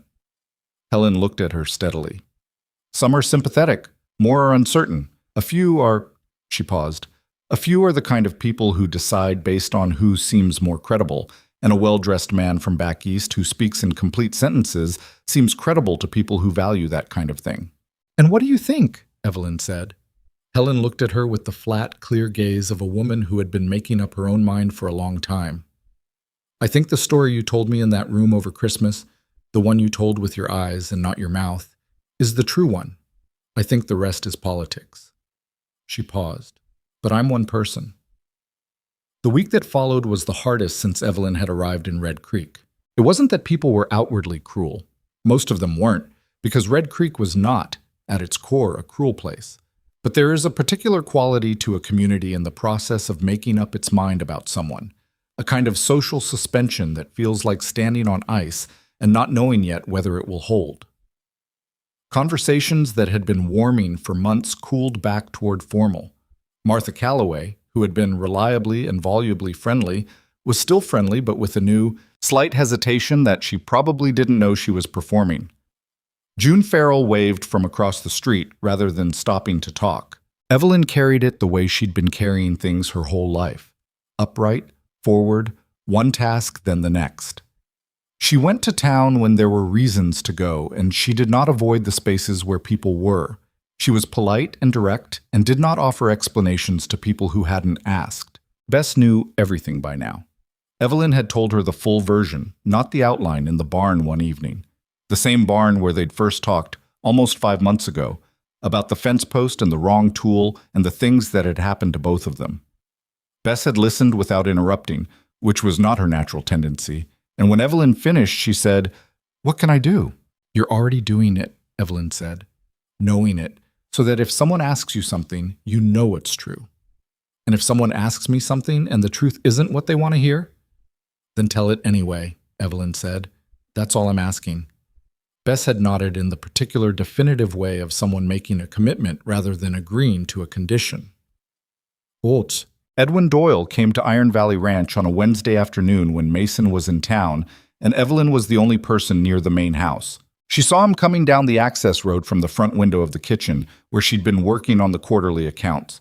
She had been doing the accounts formally for 6 weeks now, Mason's ledger open on the table alongside a second journal she kept for her own tracking and cross-referencing. She recognized the horse. It was a rental animal from the Red Creek livery, too well groomed for ranch work and slightly unhappy about the road. She went outside and stood on the porch and waited. He was not what she'd feared in the abstract sense of the word, meaning he was not physically imposing. He was medium-sized and groomed and had the particular kind of face that is pleasant from a distance and less reassuring up close. A face that had learned to be agreeable and used agreeableness as a tool. He reined the horse at the bottom of the porch steps and looked up at her with an expression she recognized immediately. The look of a man who had already decided the shape of the conversation and was now simply moving through the steps. "Miss Hartwell," he said, "I had hoped we might speak." "Mr. Doyle," she said, "you have a long way back to Cheyenne." He smiled. It was a good smile, technically. "I've been asked to make some inquiries on behalf of—" "I know who you work for," she said. He adjusted, barely. "Then you know the situation can be resolved simply. Tell me how Mr. Hartwell believes it can be resolved." "He believes a modest accommodation is possible, given the circumstances and the distance involved." He looked past her at the house, at the visible portion of the ranch behind it. "You've established yourself here. Mr. Hartwell has no desire to disrupt that unnecessarily. He simply asks for a formal acknowledgement regarding the terms of your departure and the return of—" "No," she said. He stopped. "Whatever document he wants me to sign, the answer is no," she said. "Whatever he's calling the money I took, which was legally mine, which I can demonstrate with documents I kept precisely because I knew this conversation would eventually happen. The answer is no. And whatever version of my history he's been circulating through this town, I think you and I both know the difference between the story he tells and the one that's true." Doyle's pleasant expression did not disappear, but it became a performance rather than a manner. "Miss Hartwell, I'd encourage you to consider your position carefully. Your situation here is not yet settled. The people of this town are still forming their opinions. Mr. Hartwell's family has considerable reach, and it would be unfortunate if—" "Get off this property," she said. He looked at her. She held his gaze without difficulty, which surprised him. She could see it, the small recalibration in his eyes. "There's no need to be—" "I'm not being anything," she said. "I'm telling you to leave. You are on a private property without an invitation, representing a man who has been trying to manage me through fear for a decade, and I am done being managed. Leave." He left. He did it with more dignity than she'd expected, turning the horse around without haste, going back down the road at a walk. She watched him go from the porch with her arms at her sides and her hands not folded, and she stayed watching until the horse had cleared the tree line. Then she went inside and sat down at the kitchen table, in front of the open ledger, and her hands were shaking. She pressed them flat on the table and breathed until they stopped. Eek. That night she told Mason about Doyle's visit. She told him word for word, as close as she could reconstruct it, because she had learned that Mason processed information better when he had the actual substance of things rather than a summary. When she finished, he said, "You told him to leave." "Yes?" Just like that. "I was not rude," she said. "I was direct." He looked at her for a moment with an expression she couldn't fully read, something between surprised and something else, something she didn't have a ready word for. "What made you do it that way? You could have handled it differently. Bought time, said you'd consider." "I thought about that," she said. "I decided I was done buying time by saying things I didn't mean." She paused. "I've been doing that for years. Saying what kept the peace, managing people's moods, telling them what would get me through the next hour. I did it for so long I barely noticed I was doing it." She looked at the table. "I am not going to do it anymore. Not here. Not with him." Mason was quiet. "Does that cause problems for you?" she said. "His coming here, my sending him away, does that create difficulties with the town?" "Let me worry about the town," he said. "I'm asking because it's not only your concern. It's mine. This is—" She stopped, and something that had been sitting at the edge of her thoughts for weeks came out before she could redirect it. "This is my home. If it's going to be my home, I have a stake in what happens here, and I don't want to be protected from that. I want to know, and I want to be part of what we do about it. He looked at her across the table. This is your home, he said. Like she'd asked a question and that was the answer. She held his gaze for a moment, then looked down. Doyle won't be done, she said. He'll go back and report, and then either there will be a new attempt or the Hartwells will escalate. I don't know which yet. We'll deal with it when we know, he said. Tonight, it's late and you've had a long day. Every day lately has been long. I know. He stood up and pushed back his chair. He stood in the kitchen doorway and looked at her, and she thought he was going to say something about the situation, or about Doyle, or about what came next. Instead, he said, You were good today, telling him to go. She looked up. I mean that, he said. She nodded once, and he went upstairs, and she sat alone in the kitchen for a while, listening to the ranch settle. The escalation came within 10 days, and it came the way real trouble usually came, through the people who had the most to lose by being uncomfortable. William Farrell, June's husband, a man Evelyn had met twice and found ordinarily decent, came to find Mason at the feed supply on a Saturday morning. Evelyn was not there. She heard about it from Walt, who had been, and who had a particular way of delivering troubling information without editorial comment that she had come to trust. Farrell had told Mason that there was talk among some of the landowners, 3 or 4 of the longer-established families, men who conducted informal business together, and whose collective opinion carried weight in the territory, that Mason's association with a woman of uncertain background might create difficulties. He had said it carefully, apologetically, in the way that men say things they're embarrassed to be saying. He had been asked to convey it because Farrell was not himself opposed to Evelyn. He'd made that clear, Walt said, but because he'd been positioned as a neutral party, a man with no personal stake. What did Mason say? Evelyn asked. Walt looked at her with the gray-eyed directness she'd come to rely on. He said that the background of the woman on his ranch was his business, and that he'd thank people to let him run his own affairs. That's all. He may have said a few more things, Walt said. I'm paraphrasing. She almost smiled. Almost. She went back to the house and sat in her room that she'd been in for 5 months now, where the braided rug had faded further and she'd put up a small shelf for the 3 books she'd brought from Ohio and the 4 she'd acquired since.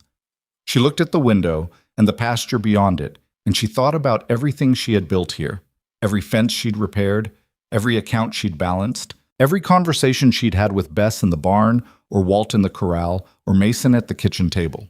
She thought about Duster, whom she could now ride with genuine competence, and the south fence line she could navigate without getting lost, and the bread she'd learned to make that was better now than it had been in January. She had not built all of this to let it be taken by a man who worked for another man who was still, years later, and from hundreds of miles away, trying to make her small. She also knew that digging in by herself was not the answer.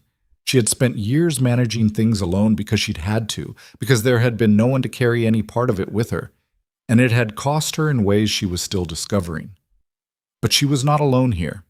That was the thing she kept having to relearn, because she'd been alone for so long that the company felt like something she was still adjusting to. She went downstairs and found Bess in the kitchen. I need to think through something, she said. I need someone to think with. Bess put down the cup she was washing.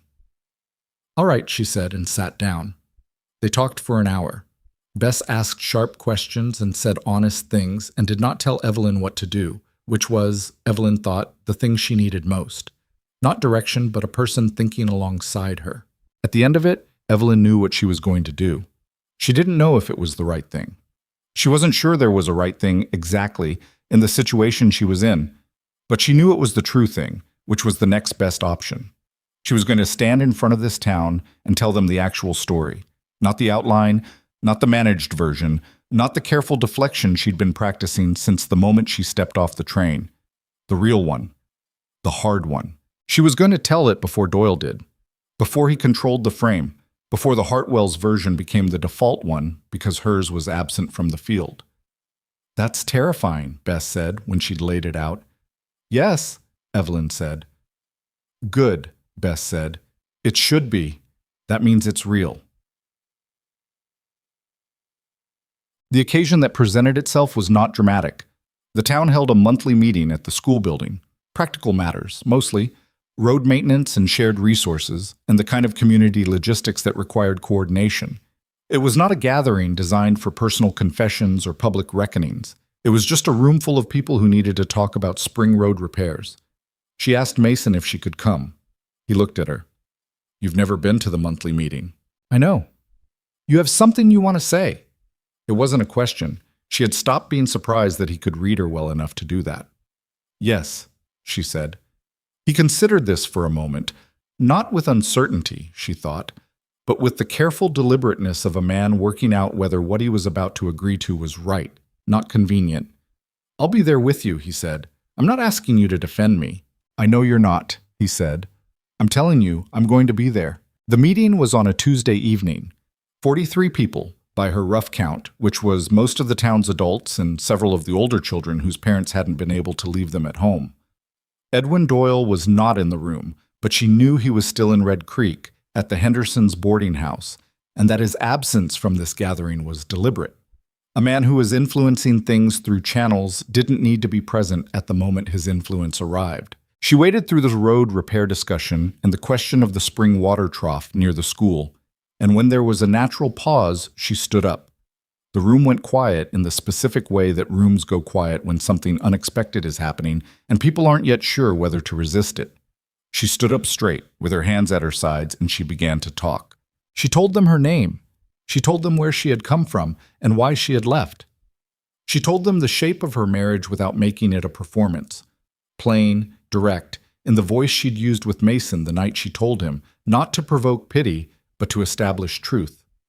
She told them about Charles Hartwell and the years and what they had contained, and she told them what she had taken when she left and what she had legal documentation to prove. She told them about Edwin Doyle, who he was, who he worked for, what he had come to Red Creek looking for, and why the questions he was asking about Mason's standing were designed to isolate her by making her a liability.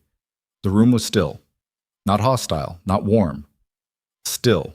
She told them one more thing, that she had come to Red Creek not as a person running from something, though she had been running, but as a person who needed a place where a fresh start was possible.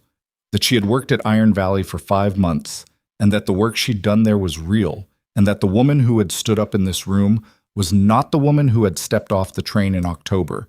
And the difference was this place and these people, and she was not willing to let one man with a purchased agenda take it from her without at least making them hear the truth first. Then she sat down. The room stayed still for what felt like much longer than it was. Mason, sitting beside her, did not say anything. He did not touch her arm or lean toward her. He simply sat the way he always sat, present, solid, without drama. And that was more than enough. She looked at her hands in her lap. They were not folded. She waited to see what this room, this small, difficult room full of people who owed her nothing, was going to decide. The first person to speak was Helen Marsh. This was not accidental. Evelyn would understand that later when she had more distance from the evening and could see its shape more clearly. Helen Marsh had spent decades in Red Creek, had arrived here as a young wife and stayed as a widow, and had accumulated over those years a particular form of authority that had nothing to do with wealth or family name and everything to do with the fact that she said what she meant and had been consistently right often enough that people listened. She was not the most powerful person in that room. She was the most trusted, which in a small community is a different and more durable thing. Helen stood up from her chair in the third row without any of the social preparation that people usually performed. The clearing of the throat, the small glance around to gauge the room's receptiveness.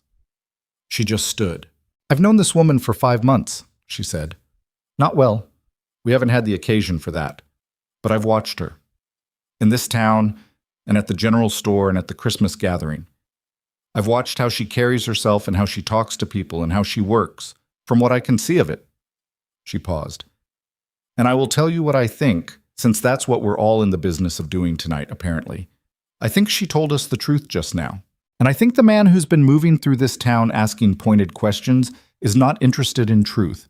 He's interested in leverage. Those are two different things, and I'd ask you to remember the difference." She sat back down. No one responded immediately, and she didn't seem to need them to. The silence that followed was not the hostile kind. It was the kind that a community produces when it is genuinely thinking, when the social reflexes are paused long enough for actual consideration to happen. Evelyn had not known, when she stood up, whether that kind of silence was possible in this room.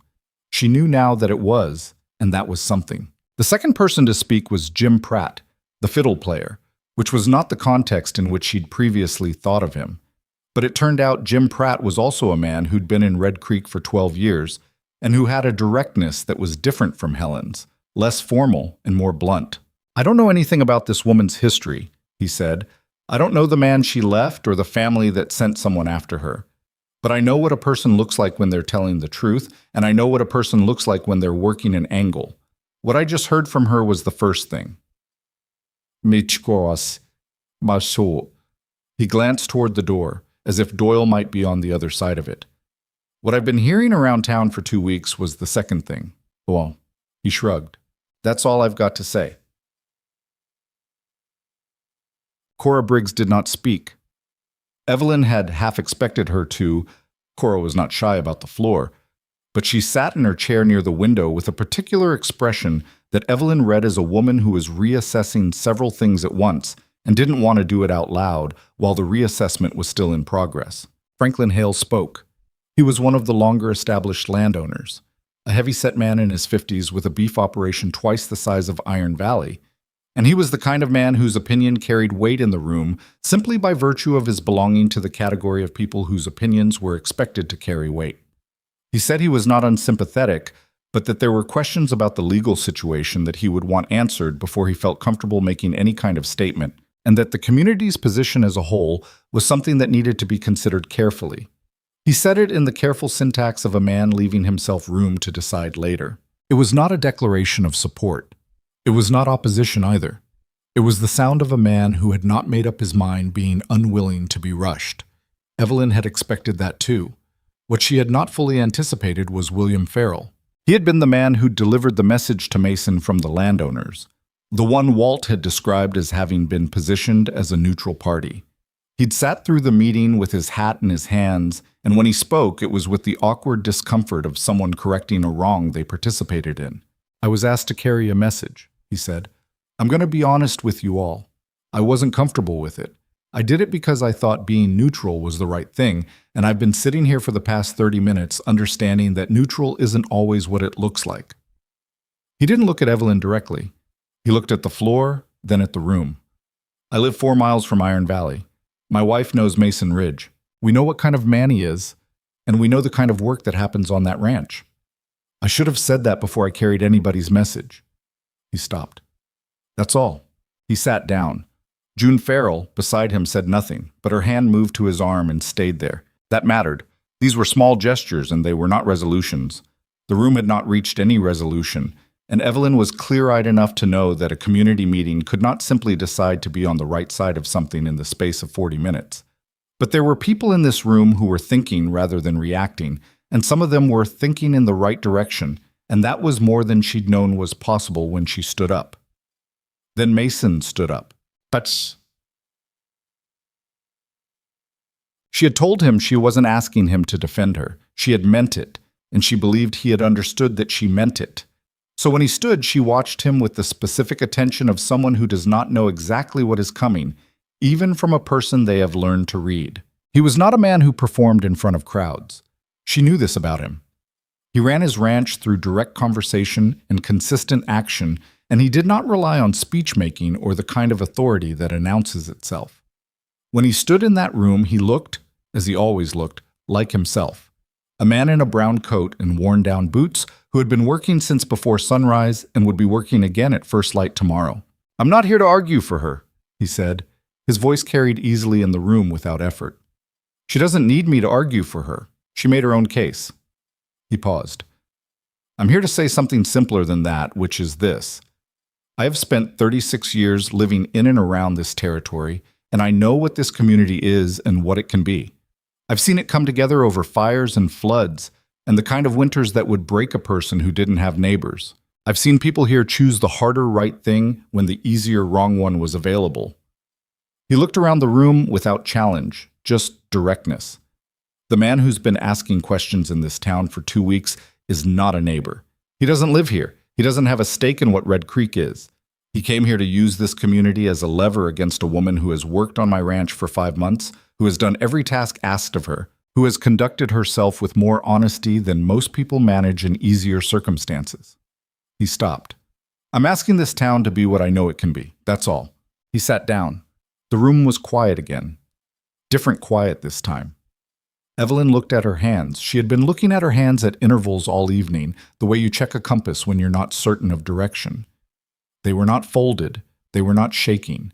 They were simply there, in her lap, belonging to a woman who had just done the hardest thing she'd done in years and was still in the room afterward. The meeting ended without formal resolution, which was both expected and uncomfortable. Communities don't vote on whether to accept a person. They make that determination gradually, through accumulation of small decisions, and there was no procedure for accelerating it. What there was, instead, was the walk back to the wagon. Helen Marsh fell into step beside her on the way out. She said nothing, just walked alongside her for a moment, and then, "You did well. The harder the thing is to say, the more important it usually is to say it." "I don't know what they decided," Evelyn said. "They didn't decide tonight. They'll decide in the weeks after, one at a time, through 100 small moments you won't see directly." Helen paused. "But you gave them something true to decide with. That's the part that was yours to do." She got in the wagon. Mason drove. They went back to Iron Valley in the dark, with the spring night cold around them and the stars out in the Wyoming way.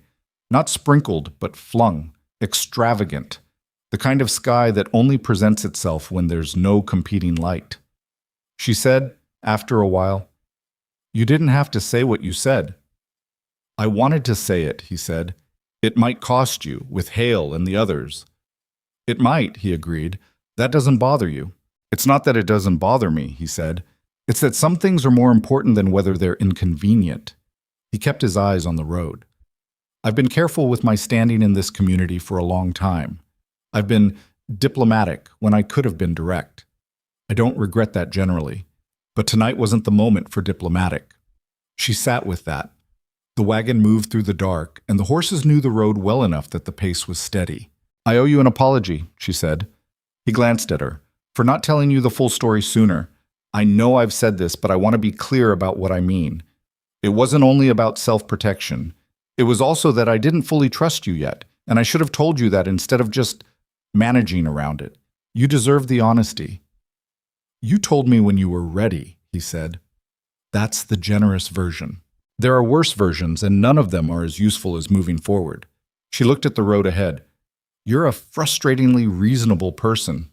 Something shifted in his voice, the slight change she'd learned to recognize as the closest he usually came to humor.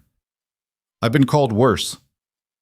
Edwin Doyle left Red Creek 4 days after the meeting. She heard this from Cora Briggs, who had apparently decided, in the reassessment Evelyn had watched happening in real time during the meeting, that the more useful role available to her was delivering information in a helpful direction rather than circulating it indiscriminately. She came to the general store on a Saturday morning while Evelyn was placing a supply order, and she said without preamble, "He checked out of the Hendersons on Thursday morning, eastbound stage." "Thank you for telling me," Evelyn said. Cora adjusted a jar on the shelf beside her. "For what it's worth," she said, "I should have asked better questions before I started carrying other people's narratives. That's—" She stopped. "I'm not apologizing because you need it. I'm saying it because it's true." Evelyn looked at her. Cora Briggs was, she thought, a more complicated person than her social function suggested. Someone who had built a role for herself in this community, and who sometimes let that role run ahead of her actual judgment. That was a recognizable thing. "I know it's true," Evelyn said. "I also know you believed what you were repeating at the time. That's not a great defense." "No, but it's a human one." Cora almost smiled. It was rueful and small, and it was real. "You're more forgiving than I'd be." "I've had practice," Evelyn said. And then, because the conversation seemed to call for some form of punctuation, "How are the seed deliveries looking? I need to check whether the garden order came in." Cora moved toward the back of the store, and the conversation shifted to the more comfortable terrain of practical logistics. And that was fine. Reconciliations don't need ceremony. They just need to be real. What followed Doyle's departure was not a sudden warmth, which would have been neither realistic nor sustainable. It was slower than that, and more genuine for being slow. Martha Calloway stopped by Iron Valley the following week on a pretext about borrowed tools and stayed for coffee, and said plainly that she'd been letting other people's uncertainty stand in for her own judgment, and she wasn't going to do that anymore. She said it the way Martha did everything, without delicacy, with complete directness, and with the implication that this was the end of the matter and they could move on. "I'll be honest with you," Martha said, over her coffee. "I didn't know what to think when you arrived. Mail order arrangement, no family here, nobody who could vouch for you. That's a lot of unknowns." "It is," Evelyn agreed. "And then the thing with Doyle. I don't like feeling like I've been used as a means to someone else's end. Whatever else he was doing here, he was doing that." "Yes, he was." "Well," Martha set down her cup with finality, "I know what kind of work you've done on that ranch. Walt Duggan says you pull your weight, and Walt doesn't say things he doesn't mean." "No, he doesn't." "So," Martha stood. "That's settled then." It was, Evelyn thought, one of the more satisfying conversations she'd had in months.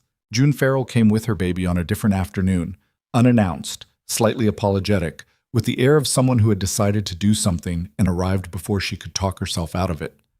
The baby was in a more tolerant phase than usual, and they sat on the porch and talked for an hour about nothing in particular: the spring garden, the school situation, what the summer tended to look like in Red Creek. June mentioned her husband once, briefly, saying only that he'd been glad to set the record straight at the meeting, and Evelyn said she appreciated it, and they moved on. When June left, Evelyn stood on the porch for a moment, watching the wagon go down the road, and she thought about the word she'd been avoiding because it felt presumptuous: community. She was beginning to think it might actually apply. The legal question had not disappeared, because legal questions don't disappear simply because the human situation around them resolves. Evelyn had known this when she made her decision to speak at the meeting. Speaking her truth to her neighbors had been necessary, but it was separate from the question of what Charles Hartwell's family might do next through actual legal channels. She raised this with Mason on a Thursday evening in April, sitting at the kitchen table with the ledger open between them and the spring night audible through the window she'd cracked for air. "I need to write to someone," she said. "Tell me." "There's an attorney in Denver, a woman named Clara Voss. She helped me when I left. She has copies of the documentation I kept, and she knows the relevant history." She paused. "I want to ask her opinion on the current situation, whether what Doyle was attempting constitutes anything that needs to be formally responded to, and whether there are steps I should take now rather than waiting." Mason nodded. "Write the letter." "It will cost money." "Her fee." "Write the letter," he said again. Not impatiently, just as a fact. She looked at him. "I can cover it myself. I have some funds." "I know you do. Write the letter and we'll work out the practical matters when we know what Clara Voss says." He met her eyes. "You don't have to do everything alone. You haven't had to for a while now. I'd like you to let that be true." She held his gaze for a moment. Then she picked up a pen and began drafting the letter. She wrote 3 versions over the course of that week. The first was too explanatory. She'd fallen into the old habit of justifying everything, preemptively addressing objections she imagined the reader having. The second was too brief, leaving out context that Clara Voss would need. The third was right. Clear, complete, chronological. The specific account of a specific situation told by a person who had learned the hard way to separate the facts from the feelings and present them in that order. She posted it on a Monday. The response came 3 weeks later, which was faster than she'd expected, and it said, in Clara Voss's characteristic compressed, efficient prose, that the activities Doyle had engaged in likely did not constitute legal harassment under current statute, but that a formal letter from Clara's office to the Hartwell family's attorney in Cincinnati, documenting the contact and making clear that any further interference would be met with legal response, would in her professional opinion be sufficient to end further attempts. She said she had seen the pattern before. She said she would draft the letter for a modest fee payable when Evelyn was able. Evelyn wrote back the same day. She enclosed what Clara needed and said, "Please proceed." She told Mason that evening. He said, "Good." That was all, and it was exactly enough. May arrived, and with it the particular intensity of spring ranch work that she now understood from experience rather than description. The irrigation improvements in the east pasture were paying off. The cattle weren't ranging as far for water, and the grass in that section had recovered its density from the previous summer's stress. The herd was in good condition coming out of winter, better than the year before according to Walt, who said it with the neutral satisfaction of a man who didn't gloat but noticed when things worked. She had settled into the ranch the way a stone settles into a riverbed, through sustained exposure and the wearing away of edges, until the fit was genuine rather than forced. She knew the animals by temperament now, not just by name. She knew which jobs needed two people and which were better done alone. She knew that Ruiz's back bothered him on cold mornings and that he'd work through it without complaint. And that part of managing the morning tasks was quietly structuring them so he didn't have to bend repeatedly at the start of the day. She knew that Pete, for all his earnestness, had a remarkable eye for cattle health. He noticed things early that others caught late, and that he should be trusted with that more than he was. She had mentioned the Pete observation to Mason in March. He'd acted on it without fanfare, shifting responsibilities slightly to bring Pete more formally into the herd health monitoring. Pete had responded with the gratified intensity of someone whose actual competence has been recognized for the first time. Small changes. Small corrections. The kind of management that doesn't make announcements. She and Bess had arrived, over these months, at something that she could now call friendship without feeling like she was overstating it. Not effortless friendship. They were different enough in temperament that friction was always possible, and they'd had 3 or 4 arguments that required the kind of direct conversation that Evelyn had once avoided and was now learning to do. But it was real. It had the weight of things that have been through difficulty and continued anyway. On an afternoon in late May, working together in the kitchen garden, the one that ran along the south side of the house, which Evelyn had taken over expanding in the spring, Bess said, "You seem different." "Different how?" Bess looked at her sideways with the squinting directness she applied to most assessments. "Less like you're waiting for something to go wrong." Evelyn turned a section of soil with the spade. "I'm still waiting for things to go wrong," she said. "I don't think that goes away entirely." "No," Bess agreed, "but you're waiting while you're doing other things. Before, it felt like the waiting was the main thing." Evelyn thought about that. It was accurate, which was the thing about Bess. She was consistently accurate, even when accuracy was inconvenient. "Things have settled," Evelyn said carefully. "The situation with Doyle seems to be resolved. The letter from Denver went to Cincinnati. I haven't heard anything back, and Clara Voss says that's typically what happens. Silence as an acknowledgement that further attempts aren't worth the risk. So the big threat is gone. The immediate one. And that's not enough?" "It's more than enough," Evelyn said. I'm still learning what enough looks like. When you've been managing emergencies for long enough, calm starts to feel like a problem you haven't identified yet." Bess was quiet for a moment, working alongside her. "What would help?" she said. "Not fix it, just help," Evelyn thought. "Knowing it's going to keep being like this," she said. "The ordinary days. I think if I could trust that the ordinary days are the actual thing, and not just a pause between harder ones." She stopped. "I don't know how to learn that except by living it." "That's probably right," Bess said. They worked in the garden until the light went. The soil was cold still, at the top of the root depth, but warming. Things were already growing that she'd planted in April, thin, determined lines of green emerging from the rows she'd laid out over a weekend when the ground had softened enough to work.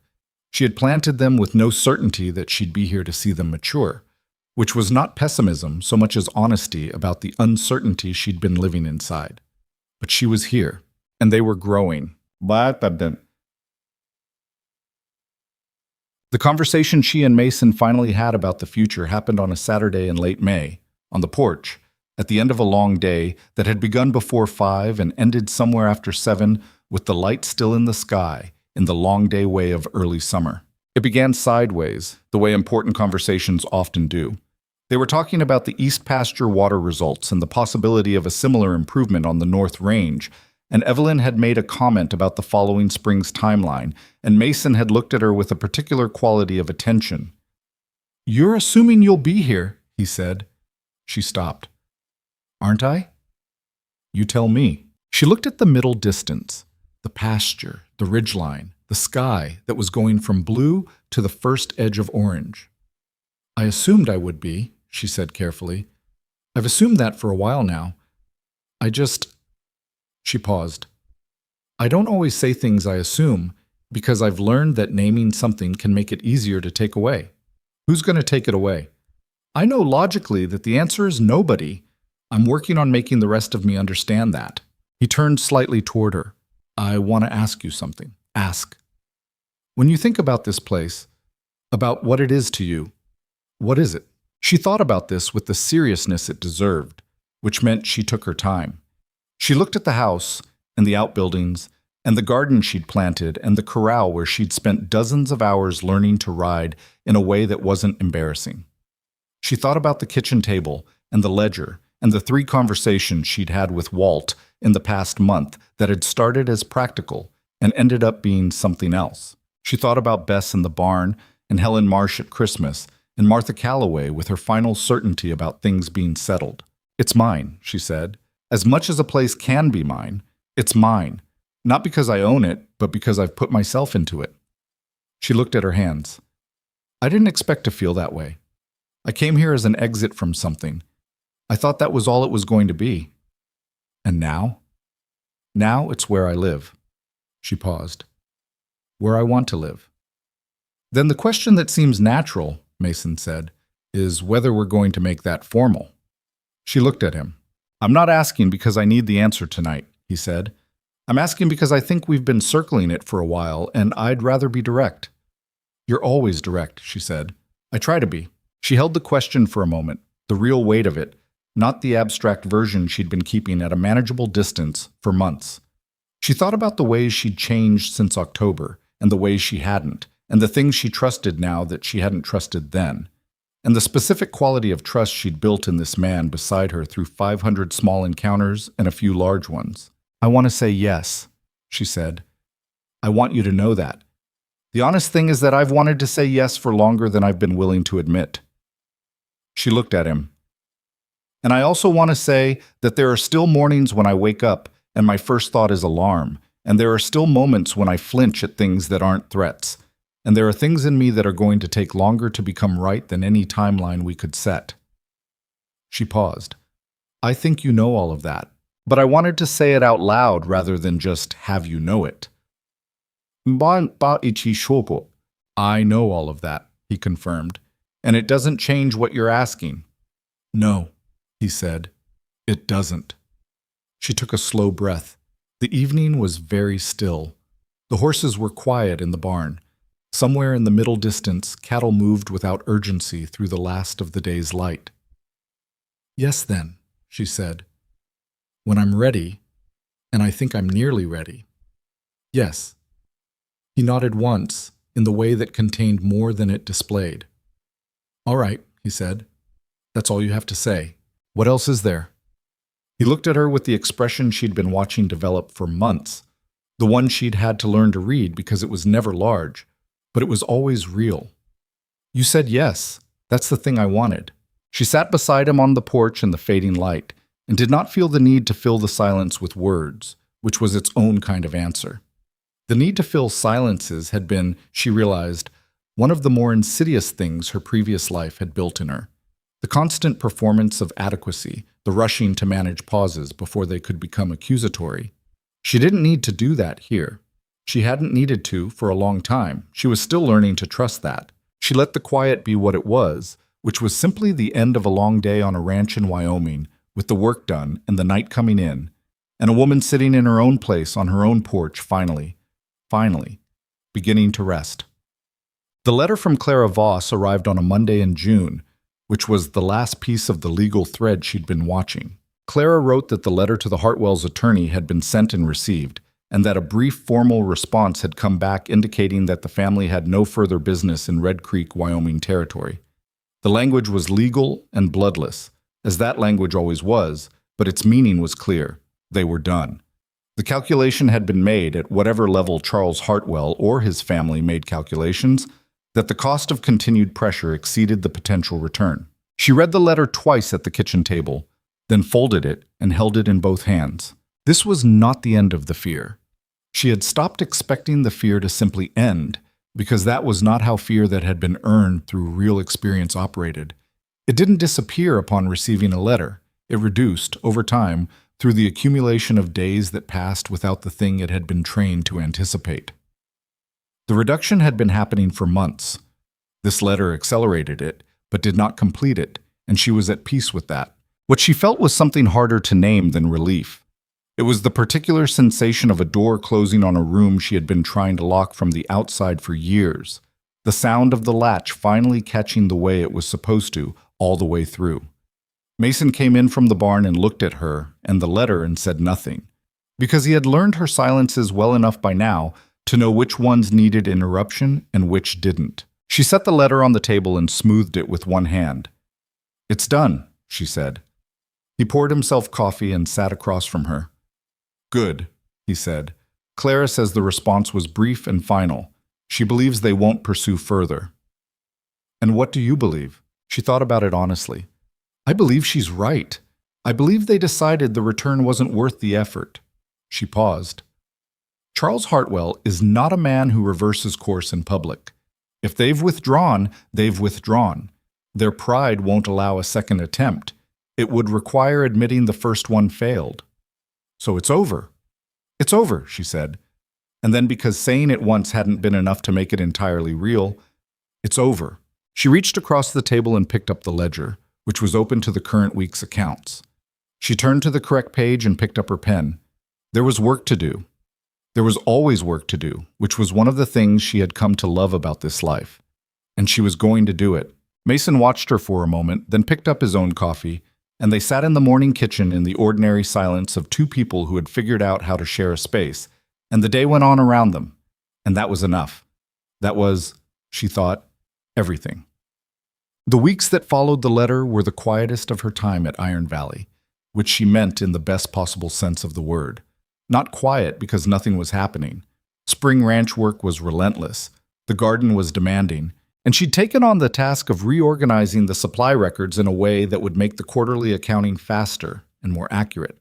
But quiet in the sense that the background frequency of alarm that she'd been living with for so long had dropped low enough that she could sometimes go hours without noticing it. She noticed the noticing because she was the kind of person who tracked herself, who had learned through necessity to monitor her own interior landscape the way a rancher monitors weather. The gaps between alarm were getting longer. The reflex flinches were getting shorter. On a Tuesday in the middle of June, she rode Duster out to the south fence line alone, the same ride she'd done months ago, and she realized somewhere along the way that she had been thinking about the irrigation schedule and the discrepancies she'd found in the May accounts, and whether the north pasture fence needed attention before summer, and not about anything else, for nearly an hour. She pulled Duster to a stop at the same spot she'd stopped before, the southern edge of the property, looking out at the country beyond it. And she sat with that. 1 hour. One ordinary hour of her mind being fully here, in this life, without one eye on the exits. It was not nothing. It was not nothing at all. She rode back to the ranch in the afternoon light and put Duster up and went inside. And Mason was at the table with the spring livestock records, and she sat across from him and picked up where she'd left off on the supply reorganization, and they worked in parallel in the kind of comfortable proximity that doesn't require anything from either party, that is simply the texture of two people sharing a life. She thought about the woman who had stepped off the train 8 months ago with her hands folded and her $43 and her worn letter and the practiced calm she'd developed to stand in for actual safety. That woman had come a long way. She had also, and this was the part that mattered, the part she wanted to hold on to, carried everything she needed with her, all along. The capacity for work, for honesty, for paying attention, for building things. None of that was new.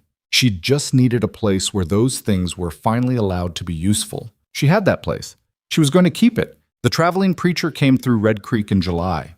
His name was Aldous Webb, and he was not, strictly speaking, a man of fixed vocation. He performed weddings and mediations and the occasional funeral in the settlements scattered through Wyoming territory, traveling a circuit that covered several hundred miles, and that kept him in any one place for no more than 3 or 4 days. He had a wagon, a mule named Consequence, and a record book that contained the names and dates of several dozen unions he'd officiated over the past 9 years. He was practical, unremarkable, and exactly what was needed. Evelyn had known the wedding was coming for 6 weeks, since the evening on the porch when she had said yes and meant it, and felt the words settle into place in a way that she recognized as real rather than obligatory. She and Mason had talked about it in the direct logistical way they talked about most things. When, how, who would be present, what the practical arrangements required.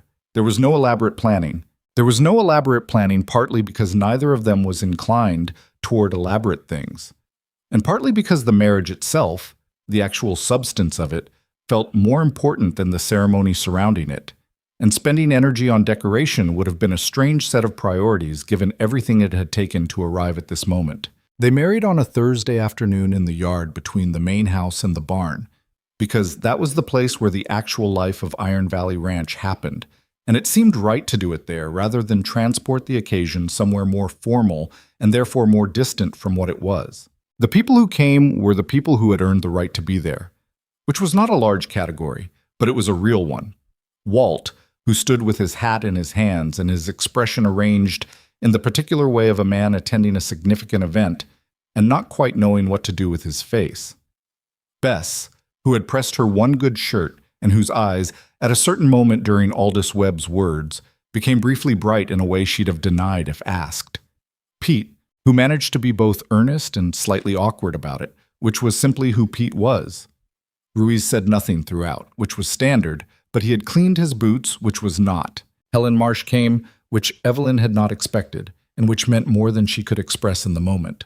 Martha Calloway came with 2 jars of preserves she'd made, which was exactly the kind of practical gift Martha would offer, and exactly what Evelyn would have predicted if she'd thought to predict it.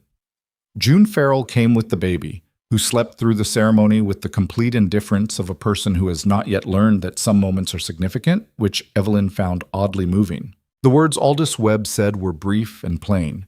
She listened to them carefully, not because she needed them to be memorable, but because she had spent a long time not being fully present in her own life, always partially elsewhere, and she had made a practice in recent months of being where she actually was. She was here. She let herself be here. When it was done and she was standing beside Mason Ridge as his wife, she did not feel transformed.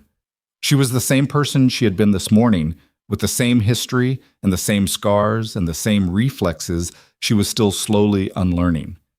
She had stopped expecting transformation, expected it to feel different, like a before and after. What she felt instead was continuous, the same long thread of her life, running through this moment and out the other side, but in a direction she had chosen. That was the thing. She had chosen it. Mason looked at her when it was over. He did not say anything profound. He said, "Walt made coffee. It's probably been sitting too long already." She laughed. It came out real and unguarded, which was still occasionally surprising to her. "We should go have some anyway," she said. They went inside. Acham. The coffee was, in fact, too strong. Walt had misjudged the quantity, and nobody said anything about it because criticizing the foreman's coffee at his employer's wedding seemed like a miscalculation of occasion, and they drank it anyway, and Pete made a face that he unsuccessfully attempted to hide, and Martha Calloway ate 3 pieces of the cake that Cora Briggs had sent over. Cora had not come herself, which was a considerate reading of the room, but she had sent the cake, which was its own kind of statement about where she had arrived. The afternoon passed in the unhurried way of good gatherings, where nobody needs anything to be different than it is.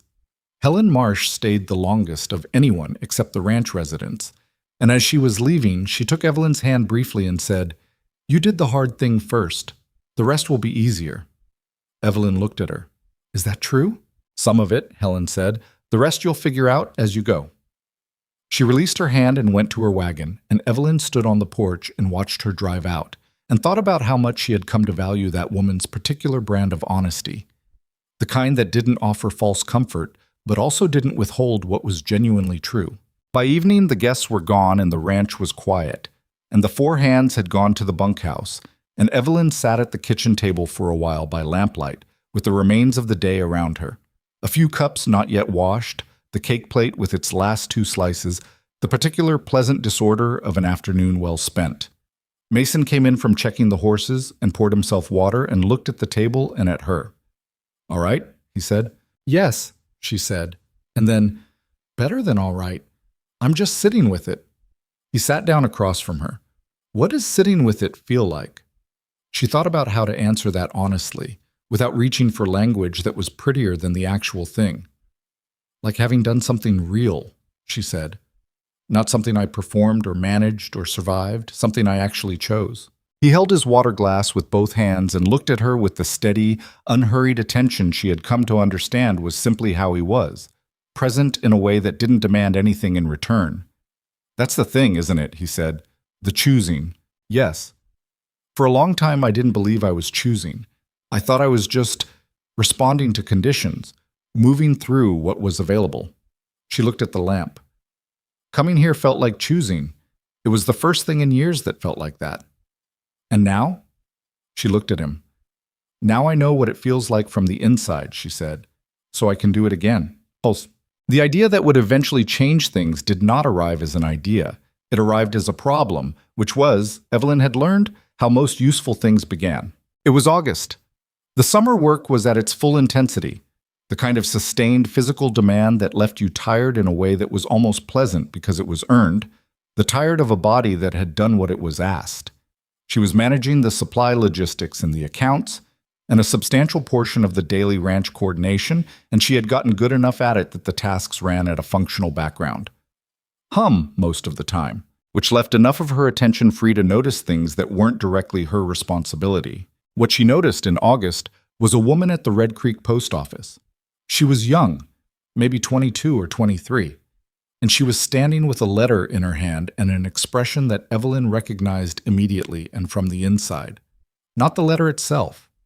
The expression, the one that said the person wearing it was in a process of figuring out whether the thing they were about to do was possible, and the calculation was not going well. Evelyn had been about to leave. She stayed. "Are you all right?" she said. The woman looked up. She had dark eyes and a small cut above her left eyebrow that was healing but had been made recently, and she was wearing a coat too warm for August that she had pulled around herself in the way people pull things around themselves when they are trying to take up less space. "Yes," the woman said. "Fine." Evelyn looked at her for a moment. She thought about all the time she had said fine, with exactly that intonation, to exactly that kind of direct question. "Is there somewhere you're trying to get to," she said, "or something you're trying to figure out?" The woman's grip on the letter tightened. "I'm trying to answer an advertisement," she said. "A rancher, up north. I answered it, and he's written back, but I don't—" She stopped. "I don't know if this is the right thing to do. I don't know if I can—" "What's making you uncertain?" Evelyn said. Not prying, not pushing, just asking. The woman looked at her with the alert, assessing look of someone deciding in real time whether a stranger is safe. "Everything," she said. "All of it." Evelyn understood that completely. She invited the woman. Her name was Ruth Ellison, it turned out, and she'd been in Red Creek for 3 weeks staying at the Hendersons' boarding house on money that was running low. She invited her to Iron Valley for supper. Ruth said yes with the wariness of someone who had learned to be careful about accepting things, which Evelyn recognized and did not take personally. At supper, which was late because the ranch day ran long in August, Ruth ate with the focused attention of someone who had not had enough food recently and was trying to conceal that fact and not quite succeeding. Mason did not comment on this. He did not comment on much, but he made sure the serving dishes went around twice. Afterward, sitting on the porch in the still warm evening, Ruth told some of what had brought her to Wyoming territory, and Evelyn told some of what had brought her to Red Creek, and the conversation had the specific quality of two people discovering they have been through adjacent versions of the same difficulty. "The advertisement," Ruth said. "The one I answered. I'm not sure I trust the man who placed it." "What makes you uncertain about him?" "He asks a lot of questions about what I look like," Ruth said, "and not very many about what I can do." Evelyn was quiet for a moment. She thought about Mason's letter, which had said almost nothing, which was exactly the right amount, because what it had said was about what he could offer and what he expected in return, and not about what she looked like, or whether she was going to be decorative in the life he'd built. "Trust that instinct," Evelyn said. "And then what? I can't stay at the boarding house forever." "No," Evelyn said. "But let's think about what's actually possible before we decide what isn't." They talked for 2 more hours. Mason came to the door once to say he was going to bed, and that Ruth was welcome to the spare room if she needed it, and then went back inside without requiring an answer, which was its own kind of generosity. Ruth stayed. She stayed for 3 weeks, which became 6, which eventually became a different kind of permanence that none of them had specifically planned for. She worked on the ranch. She was more capable than she'd presented initially, with a specific competence around horses that Ruiz recognized and respected, which was its own form of vetting. And she helped Evelyn with the accounts, which it turned out she had a natural aptitude for. And she was quiet and careful in the way of people who are still deciding whether a place is real before they invest in it. Evelyn recognized all of this. She gave Ruth the same things she had needed: space, time, work that had a genuine value, and the specific form of reassurance that is not reassurance at all, but simply consistent behavior from people who don't change based on your mood or your history. By October, Ruth had written a different kind of letter. Not to the advertised rancher up north, but to a woman in Cheyenne whose name Evelyn had given her, a woman in a network that helped women in exactly the kinds of situations Ruth had been in. The letter was a start of something, not an end. That was how most good things began. But there was a different question growing alongside it. Evelyn raised it with Mason one evening in October, 1 year almost to the day since she had arrived at Iron Valley Ranch with her suitcase and her $43 and her folded hands. "I want to do something," she said. He looked up from the ledger. "Ruth is not the first woman who has passed through Red Creek in the situation she was in," she said. "I know of 2 others from what Helen has told me, just in the past year. Women moving west, looking for arrangements that might or might not be trustworthy, running low on money and options, and with no one here who knows their situation." She paused. "There's nowhere for them to go. No structure, no one who specifically understands." "You're thinking about building something," he said. "I'm thinking about starting something," she said, because she had learned to be precise about these distinctions. "Something small, a room at Iron Valley that's formally available with work attached to it so it's not charity, and a connection to Clara Voss's network in Denver so that women who need legal help can access it." She looked at him. "I know it costs something. I've thought through what I can contribute from the accounts, and I have some ideas about what the ranch work allocation might look like if we adjust." "Evelyn," he said. He stopped. "Yes," he said. She looked at him. "The answer is yes," he said. "I don't need to see the numbers first." She held his gaze for a moment. "You should see the numbers." "I will. Show them to me tomorrow. Tonight, just yes." She sat back in her chair and felt something settle in her chest that had been in motion for a long time. "All right," she said. "Yes, then." "That's the second time you've said yes to something at this table," he said, with the slight shift in his voice that she knew now was as close as he came to teasing.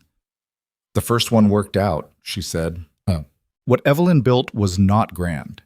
That needs to be said clearly, because there is a tendency in telling these stories to let the ending become larger than the life it came from, to put a monument where there was actually just a person making a series of practical decisions. She converted the spare room, the one Ruth had first used, into something formally designated. She wrote the procedures out in a plain document. What was available, what was expected in return, how long a stay could last, what the connection to Clara Voss's network entailed. She wrote to 3 women she knew of who operated similar informal structures in other territories, and she corresponded with them through the winter, exchanging what they'd learned about what worked and what didn't. The first year, 3 women came through and stayed. One of them moved on within a month to a situation that suited her, in a town 2 days' ride east, with documentation and legal clarity that she hadn't had when she arrived. One stayed at Iron Valley for 5 months, working the ranch through a hard winter, and left in spring with enough saved to establish herself independently in Cheyenne. The third was more complicated.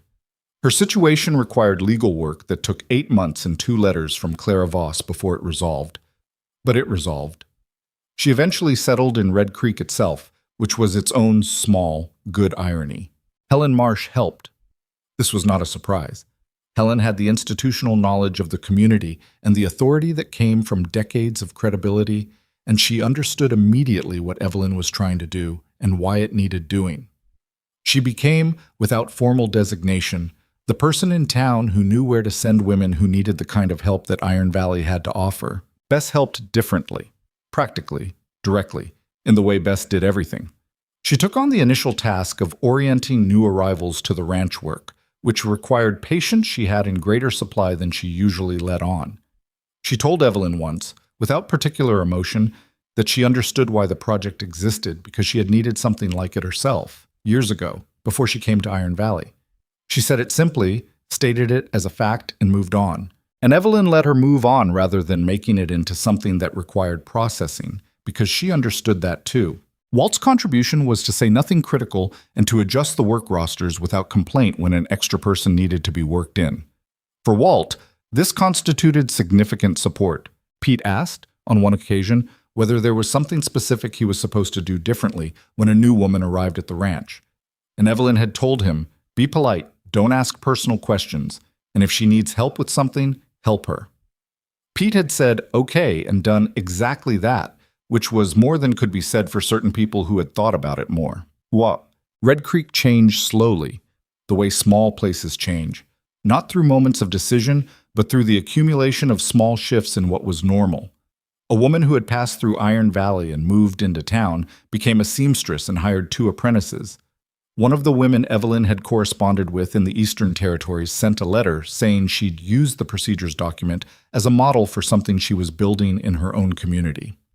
Clara Voss, in Denver, wrote to say that the connection with Iron Valley had become part of a broader network she was formalizing, something she was calling a corridor, a set of connected points through which a woman in need of safe passage could be moved with documentation and support. Evelyn read that letter at the kitchen table on a cold morning in December, 1 year and 2 months after she had arrived in Red Creek, and she held it in her hands for a while before she set it down. She thought about what it would have meant to her at 25 to know that this existed, to know that there were people and places connected by something deliberate, not charity, not pity, but practical, organized support. To know that the particular kind of difficulty she was in had been anticipated and planned for by someone who understood it. She could not undo what had happened to her. She was not, at this point in her life, particularly interested in trying. What had happened had made her who she was, and who she was had built something real. That was a hard equation, and she was not going to pretend it was simple or fair or that she would have chosen the path. But it was the path she'd had, and she had walked it all the way here, and here was worth something. Mason came in from the morning barn work and poured coffee and looked at the letter in her hands. "Good news?" "Very good news," she said. She handed it to him. He read it and set it on the table. "Clara Voss is building something serious," he said. "Yes, and we're part of it." He looked at her across the table with the look she had learned over 14 months to read correctly. Not the slight thing, the almost smile, but the fuller version, the one that meant something had happened that he considered genuinely good and was allowing himself to acknowledge. "You did that," he said. "We did that," she said. He didn't argue the point. He picked up his coffee, and they sat together in the morning kitchen, and outside the Wyoming winter was making itself known against the windows, and inside it was warm and functional and real. And there was work to do, and she would do it. This is the part of the story where it would be easy to say that everything was healed, that Evelyn Hartwell found peace, and it was complete and permanent, and she never again woke at 3 a.m. with her heart going, never again had a moment when the old fear surfaced without a cause. It would be easy to say that because it would be satisfying, and because stories are supposed to earn their endings. But the honest thing, and this story has been, from the beginning, about what honesty costs and what it earns, the honest thing is that the healing was not complete. It continued. It was the work of years, and even at the point where this story stops following her, it was ongoing. What had changed was the ratio. Good days to hard ones, present moments to haunted ones, the length of time she could go without the alarm sounding in her chest, the speed with which, when it did sound, she could locate herself in the actual present and let the past recede back to where it belonged. And what had changed entirely, completely, without qualification. She was no longer alone in it. That was the thing she had not known to want, because she had not believed it was available. She had believed, not as an opinion, but as a bone-deep learned fact, that she would always be managing the hardest parts of herself in isolation, because the only alternative was making herself vulnerable to someone who would use that vulnerability against her. She had been taught that lesson early and reinforced it thoroughly, and she had been wrong in the specific way that true things learned in bad conditions become false things applied in different ones. Mason Ridge was not a perfect man. He was stubborn about certain things in ways that occasionally required a direct conversation she had to initiate because he was unlikely to. He had a tendency to undersell difficulty, to say something was fine when it was merely survivable, which she suspected was a coping mechanism that had served him well for 36 years in a hard place and would require persistent attention from both of them going forward. He was better at action than expression, and there were moments when she needed words and he offered presence, which was genuinely not the same thing even when it was genuinely offered. She had told him some of this. She would tell him more as the occasions arose. He received it in the way he received most direct information, without defensiveness, with the deliberate seriousness of a man who intended to do something with what he'd been given. That was the actual shape of it. Not perfect, not smooth. A real thing, with real friction and real repair, between two real people who had decided the thing they were building was worth the work it required. She had decided that it was. She kept deciding, which was what deciding actually was, not a single moment, but a repeated choice made in ordinary days, in the kitchen and on the porch and out in the pasture and over the accounts ledger and through the difficulty and through the good parts too, again and again, for as long as it needed to be made. The last image she would carry from the year of her arrival in Red Creek was not the wedding. It was a different moment, smaller and unremarked, from a September afternoon when the summer was finally releasing its grip on the land and the first cool evenings were returning. She was in the garden, the one she'd planted in April, with no certainty she'd be there to see it mature, had matured entirely. The tomatoes had come in heavy, and the squash had spread further than she'd planned for, and the beans had done exactly what they were supposed to do. She was harvesting, which was work she liked without being able to fully explain why. The repetitive, physical, satisfying movement of taking what the earth had produced and bringing it inside. Ruth came out to help. She had been at Iron Valley for 2 months at that point, had settled into the work and the rhythms with the gradual ease of a person learning to trust a place. She crouched beside Evelyn and began working down the next row without asking what to do, just reading what was needed and doing it, which was its own kind of competence. They worked in the afternoon sun without much talking. At one point, Ruth said, "Is it always like this? This quiet?" "In September it is," Evelyn said. "You should see February." "Bad?" "Hard," Evelyn said. "February is hard, but you're through it before it kills you, and then spring comes, and then this." She gestured at the garden, at the harvest, at the land going amber in the early fall light. "It turns out that's a livable arrangement." Ruth was quiet for a moment, turning a tomato in her hands, checking its readiness. "I think I'm going to stay," she said. "A while longer." "Good," Evelyn said. "Is that all right?" "Yes," Evelyn said. "That's all right." They kept working. The afternoon light went long and gold across the garden rows, and the mountains in the distance were sharp against the sky in the way they got in September when the summer haze burned off, and the ranch sounds moved around them, horses and cattle in the far pasture, and somewhere Walt telling Pete something in the particular tone that meant Pete had made a correctable error, and Evelyn harvested what had grown from what she'd planted and thought that this was what it looked like, finally, not the end of fear, not the absence of hard things. Just a woman in a garden she had made, in a place she had chosen, with work that was hers, and people who were real to her, and enough room in her chest to breathe. That was what she had come across half a country to find.